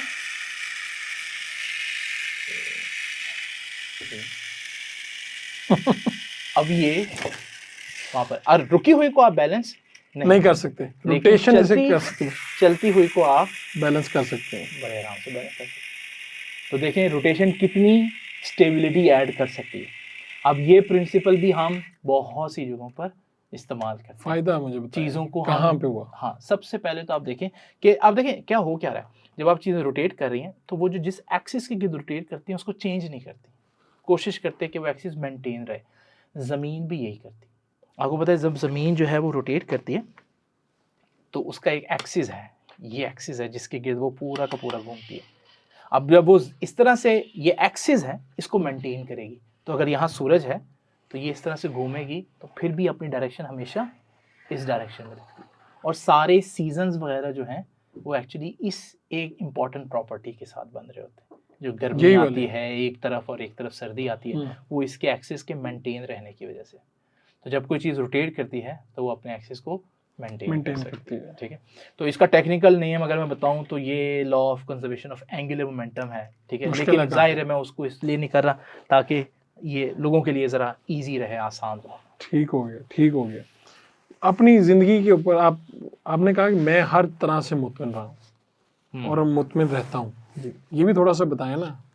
आपके हमारे दोस्त, आपके साथी सभी तो मुतमिन नहीं रहते, तो ये अपने आप को मुतमिन रखने का क्या भाई इसके पीछे? वो ये तो एक हैप्पी रहना ना, ये तो एक डिसीजन है, ठीक है। डिसीजन है, डिसीजन है। यानी आज आप ये डिसाइड कर लें कि मैंने खुश रहना है, कि मैंने खुश रहना है, तो आपको 100 चीज़ें नज़र आना शुरू हो जाएंगी जो आपको खुश रख सकती आप हैं। कैसे मिसाल आप अपनी जैसे ज़िंदगी मिसाल में के देखिए, सबसे पहले ना जब आपका कोई एम होगा ना, आपका कोई पैशन होगा, तो एक तो वो चीज़ है जो आपको खुश रखती है। ठीक मिसाल के तौर पर मेरी जो लैब है, हुँ, मैं जब अपनी लैब में जाता हूँ, अगर मैं कभी सैड भी हूँ, कभी 100 तरह के ख़्यालात आते हैं, मुझे जो एक मोटिवेशन कुछ देर के लिए अपनी लैब में बैठकर मिलती है ना, वो अकेले थोड़ी देर के लिए बैठता हूँ, वो सामान देखता हूँ, सोचता हूँ यार 20 साल हो गए हैं, अपनी कंसिस्टेंसी सोचता हूँ, कितनी चीज़ें ऐसी हुई जहाँ पर मुझे लगता था कि यार मुझे छोड़ देना चाहिए, इसका तो कोई फ़ायदा नहीं है, मैं तो वहीं का वहीं स्टक हूँ। लेकिन वो सारी अपनी पीछे मेहनत पूरी देखकर तो एक बड़ी हैप्पीनेस आ जाती है, ठीक है? और वैसे इसके अलावा बहुत सी चीज़ें ज़िंदगी आप कह में। रहे हैं अगर आपने फैसला कर लिया तो आपको रोज़ खुश रहने के लिए काफ़ी अपॉर्च्युनिटीज़ देखिए, हैं आप आपके आस-पास। मैं ये कहता हूँ कि खुश रहने के लिए एफ़र्ट करनी पड़ती है। हुँ, अब ज़ाहिर है इंसान की ज़िंदगी में हर हालत में कुछ न कुछ चीज़ें हैं जो देखिए अगर वो ना हो ना तो फिर लोग धड़ाधड़ मरना शुरू हो जाएँ, खुदकुशियाँ करना शुरू हो जाएँ। कुछ है चीज़ें जो उसको अलाइव रखे हुए हैं। तो मेरे हिसाब से मेरी जो अपनी थिंकिंग है, तो वो हर बंदे को कुछ न कुछ गमी भी है और कुछ न कुछ खुशी भी है। तो ये उसका डिसीज़न है कि उसने किस तरफ फ़ोकस करना है। ये जो आपने लैब की बात की तो आपने 20 सालों में बनाई ये लैब? नहीं, ये तकरीबन मुझे जैसे मैंने 2015 से तो तब 15 से। से फिर आप किस तरह से यानी सामान लाते जा रहे हैं और हाँ, अपनी ज़ाती घर की लैब? मैंने अपनी मैंने 2 टाइम जॉब की है। हुँ, तकरीबन मैंने 17 साल एकेडमी पढ़ाई है। तो रिसेंटली कोविड में मैंने इसको डिसकंटिन्यू किया। तो उससे पहले मैं 2 साल मैं 2 टाइम जॉब करता था। 1 टाइम की मेरी अर्निंग जो है, वो सिर्फ़ इसलिए थी कि मैं ये इक्विपमेंट जो है, वो खरीद सकूँ। तो वो मुसलसल थोड़ा-थोड़ा करके हर मंथ जब भी सैलरी आनी, हुँ। तो कुछ ना कुछ जो है ना वो चले जाना, लोकल चीज़ मिल सकती है लोकली, और अगर कहीं इंटरनेशनल मार्केट से मिलती है तो फिर तो वो उसका मँगवा इम्पोर्ट लेते हैं आप। मँगवाता तो लाखों की होगी ये? हूँ। ज़ाहिर है लाखों की भी हो सकती है, करोड़ों की भी हो सकती है। तो आप ये तो डिस्क्लोज़ नहीं कर रहे। हाँ, लेकिन ये है कि एक्सपेंसिव बाहर से, तो फिर आपको पता है इम्पोर्ट ड्यूटीज़ और पता नहीं यहाँ तक कितना आके चीज़ पहुँचती है बहुत तो बहुत एक्सपेंसिव। महँगी हो और चुकी फिर होती हमारे है। पास क्योंकि लोकली यहाँ अमेज़न या वो शिपिंग भी नहीं करते, हुँ। तो इस वजह से फिर आपको जो है ना वो थर्ड पार्टी इन्वॉल्व करनी पड़ती है, तो वो एक बड़ा कम्बरसम प्रोसेस है ठीक है। इसमें। मुझे इसे इख्तिताम की तरफ भी लेके जाना है ताकि हुँ, तवालत ना हो ज़्यादा बस इसकी। ठीक है तो इसको। हम ख़त्म कर सकते हैं या कुछ है हमारे हाँ, पास? बस एक चीज़ और देख लेते हैं, वो देख और लें। बल्कि 2 चीज़ें हैं, इनको कर लेते हैं। क्या है? तो ये ना बड़ी ज़बरदस्त सी चीज़ है, इसे कहते हैं एनर्जी स्टिक, ठीक है? Energy stick. अब ये क्या करवाती है, ये हमें बताती है कि इलेक्ट्रिसिटी का बिहेवियर, करंट का बिहेवियर, चार्जेस का बिहेवियर क्या है। आपको ये तो याद होगा 10th में आप लोगों ने पढ़ा था ना कि वायर्स के अंदर इलेक्ट्रॉन्स फ्लो करते हैं तो करंट बनता है। जी। अच्छा, इलेक्ट्रॉन्स जो है ना, मुझे बच्चे पूछते हैं कि इलेक्ट्रॉन्स का बिहेवियर कैसा है, तो मैं उनको कहता हूँ इलेक्ट्रॉन्स ना हमारे दोस्तों जैसे होते हैं। हुँ। अब हमारे दोस्त क्या चाहते हैं? हमारे दोस्त चाहते हैं, जब हम उन्हें कहते हैं कि यार मुझे फलाँ जगह मेरे साथ चलोगे? ठीक है, अनारकली चलो, तो वो क्या कहते हैं? वो कहते हैं कि वापस छोड़ दोगे? यानी वो पहला सवाल उनका यही है कि भाई पिक एंड ड्रॉप दोगे, तो फिर लेकर चलेंगे। जाओगे, वापस आओगे, फिर चलेंगे। ठीक है। इलेक्ट्रॉन्स भी ऐसे ही करते हैं। वापस छोड़ दोगे? वो कहते हैं कि एक टर्मिनल से अगर हमें उठाओगे, तो क्या वापस दूसरे टर्मिनल पर छोड़ दोगे? ठीक है। अगर तो करोगे, तो चलते हैं तो साहब। चलते हैं, अगर नहीं करोगे तो नहीं चलते। या मिसाल के तौर पर मैं इनको यहाँ से उठाता हूँ। हुँ। अब मैंने इनको इलेक्ट्रॉन्स को उठा लिया इस टर्मिनल से, आप उसको वहाँ से पकड़ें, ठीक है? अभी तक कुछ भी इलेक्ट्रिसिटी फ्लो नहीं कर रही, लेकिन जैसे ही आप हाथ आगे कीजिए, जैसे ही मैं इलेक्ट्रॉन्स को रास्ता दूँगा वापस जाने का, ठीक है? तो यहाँ फ़ौरन इलेक्ट्रिसिटी फ्लो करना शुरू हो जाएगी। यहाँ बहुत सी चीज़ें सीखने वाली है। एक तो यही है हुँ। कि इलेक्ट्रॉन्स तभी फ्लो करते हैं जब उनको हमारे दोस्तों की तरह पिक एंड ड्रॉप में आप लेंगे एक तरफ से, लेकिन अगर और दें वापस हाँ। उसको छोड़ने का भी रास्ता अब वो बताएँगे। चल रहे हैं। अब मैं यहाँ लैंग्वेज यूज़ करूँ साइंटिफिकली, तो मैं कहूँगा जी करंट ओनली फ्लोज़ इन अ क्लोज़ सर्किट, तो मैं उस तरफ नहीं जा रहा। ठीक तो है। आप ये देखें, ओके? अच्छा, यहाँ से आप सोचें क्या बना सकते हैं? यहाँ से तो स्विच बनता है, हाँ। ठीक है? आपको जब इलेक्ट्रिसिटी चाहिए, स्विच के अंदर 2 प्लेट्स मिल जाती हैं, जी। और जब आपको इलेक्ट्रिसिटी नहीं चाहिए, आप वो स्विच ऑफ करते हैं ना, जी। उसके अंदर 2 मेटल प्लेट्स अलग हो जाती हैं, ठीक है? अच्छा, और क्या सीख रहे हैं? आपकी और मेरी बॉडी कंडक्टर है इलेक्ट्रिसिटी, हाँ। और ये हम बगैर करंट अपनी बॉडी में से फ्लो किए बगैर आसानी से सीख रहे हैं, वरना दूसरा तरीका क्या है कि बहुत स्विच में मुश्किल है। हाथ तो यहाँ से हम फिर ये भी सीख सकते हैं कि अच्छा। अगर मेरे पास मेटल है, जी। उसी तरह पकड़िए इसको, और यहाँ मेटल को पकड़ें। थोड़ा-सा आप डर भी रहा हूँ जब नहीं, से नहीं, पता चला। डरने की ज़रूरत नहीं। आप उसको ज़रा ज़ोर से पकड़ना पड़ेगा। ऐसे? इसका तो मतलब करंट जो है वो मेटल्स में से भी फ्लो कर सकता है, ठीक है। लेकिन अगर आप इस प्लास्टिक आइटम को पकड़ें तो प्लास्टिक में से करंट जो है वो फ्लो नहीं कर सकता, देखें।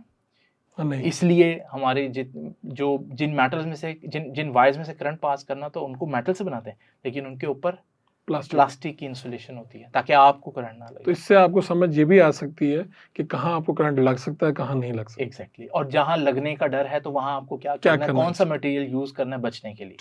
ठीक है। और आखिरी चीज आज की, ताकि हम इसको कंप्लीट करें, और वो भी डिमॉन्स्ट्रेशन बड़ी मजे की है। तो अगेन जाते जाते फिर से अपने उस प्रोसेस को रिपीट कर देते अपने दोस्तों के लिए। और वो हाँ जी, क्या था जी? तजस्सुस है। और प्रैक्टिकल लाइफ में उसकी क्या, आपने इस बॉल को इसके अंदर डालना है। किसके अंदर? इस बॉल को इस ग्लास के अंदर डालना, वाइन ग्लास के अंदर। तो डला तो हुआ? हाँ, नहीं, सीधा करके। अच्छा, सीधा। हाँ। ऐसे करके? लेकिन दूसरा हाथ नहीं इस्तेमाल करना। एक हाथ से? एक हाथ से। तो मैं फिंगर से कर लूंगा? नहीं, फिंगर नहीं, मतलब आपने इसको यहाँ से पकड़ना है। अच्छा। हाँ, और सिर्फ ग्लास की मदद से आप। तो अगर मैं इसे साइड पे लेके जाके कर लूं वो भी नहीं करना?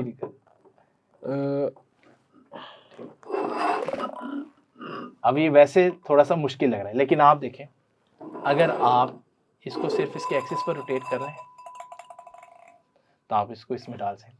कितनी इजी डिमॉन्स्ट्रेशन है। वो वाली, ये रोटेशन वाली आ गई। हाँ, अब आप देखें, थोड़ी देर के लिए अगर आप गौर करें तो हुआ क्या है। थोड़ी देर के लिए आपकी जो बॉल है वो ग्लास की दीवारों से चिपक गई है।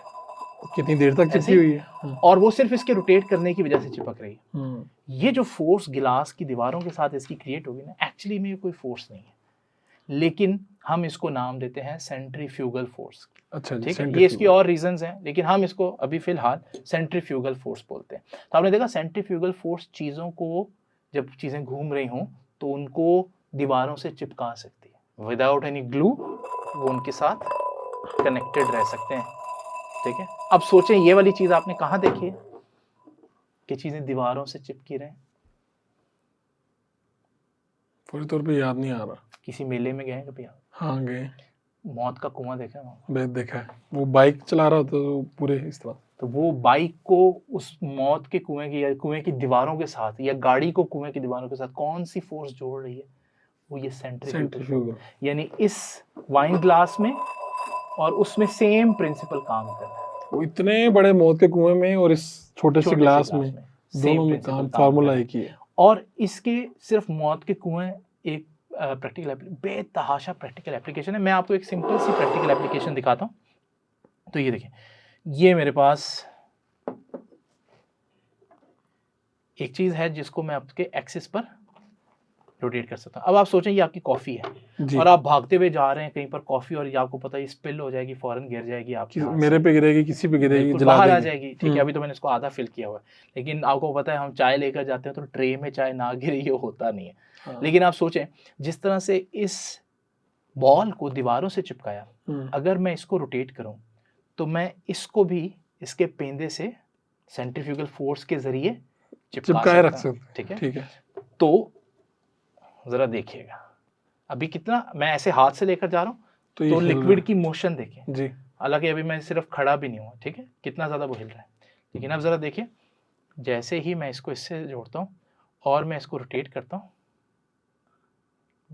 लिक्विड को देखें, ऐसा लग रहा है जैसे फ्रीज है, है ना।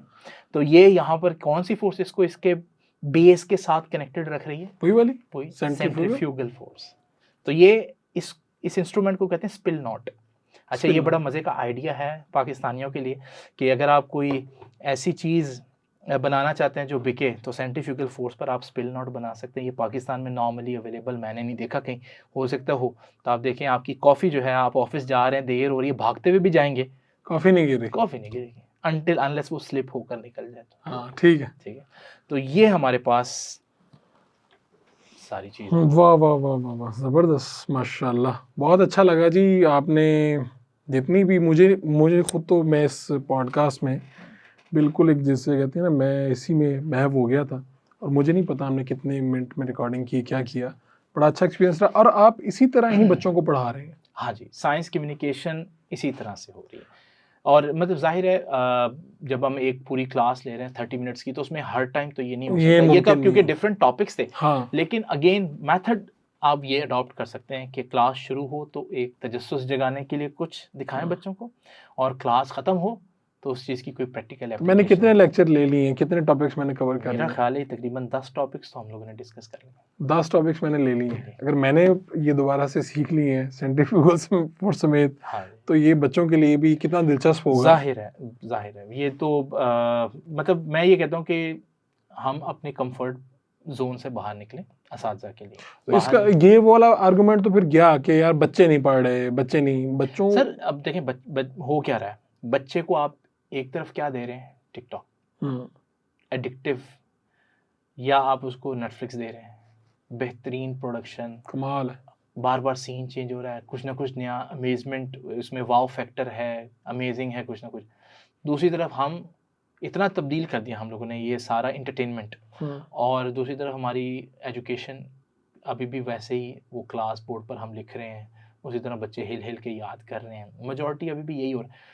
तो इस वजह से बच्चा कनेक्ट नहीं कर पा रहा अपनी किताब के साथ, अपने लेक्चर के साथ नहीं कनेक्ट कर पा रहा, क्योंकि वो एक तरफ देखता है दुनिया इतनी रंगीन और इतनी ज़बरदस्त है, दूसरी तरफ वो अपनी बड़ी बोरिंग सी चीज़ ब्लैक बोर्ड पे वाइट चॉक से या मार्कर से भी आप करें तो उसमें मज़ा नहीं आ, एक्साइटिंग नहीं है कुछ। तो वो ज़ाहिर लिखने के लिए तो यही टूल्स यूज़ होंगे, लेकिन उनके साथ इन कुछ जोड़ा जा सकता है, ऐड करना, और इनमें आप अपने आज से सर्च शुरू करें, फिर आप देखिएगा आपके किचन में से कितनी चीज़ें निकलती हैं। एक गुब्बारा है ना, आप यहाँ बैठे बैठे मैं गुब्बारे से 50 डिमॉन्स्ट्रेशन आपको बता सकता हूँ, या शायद 100 भी बता दूँ।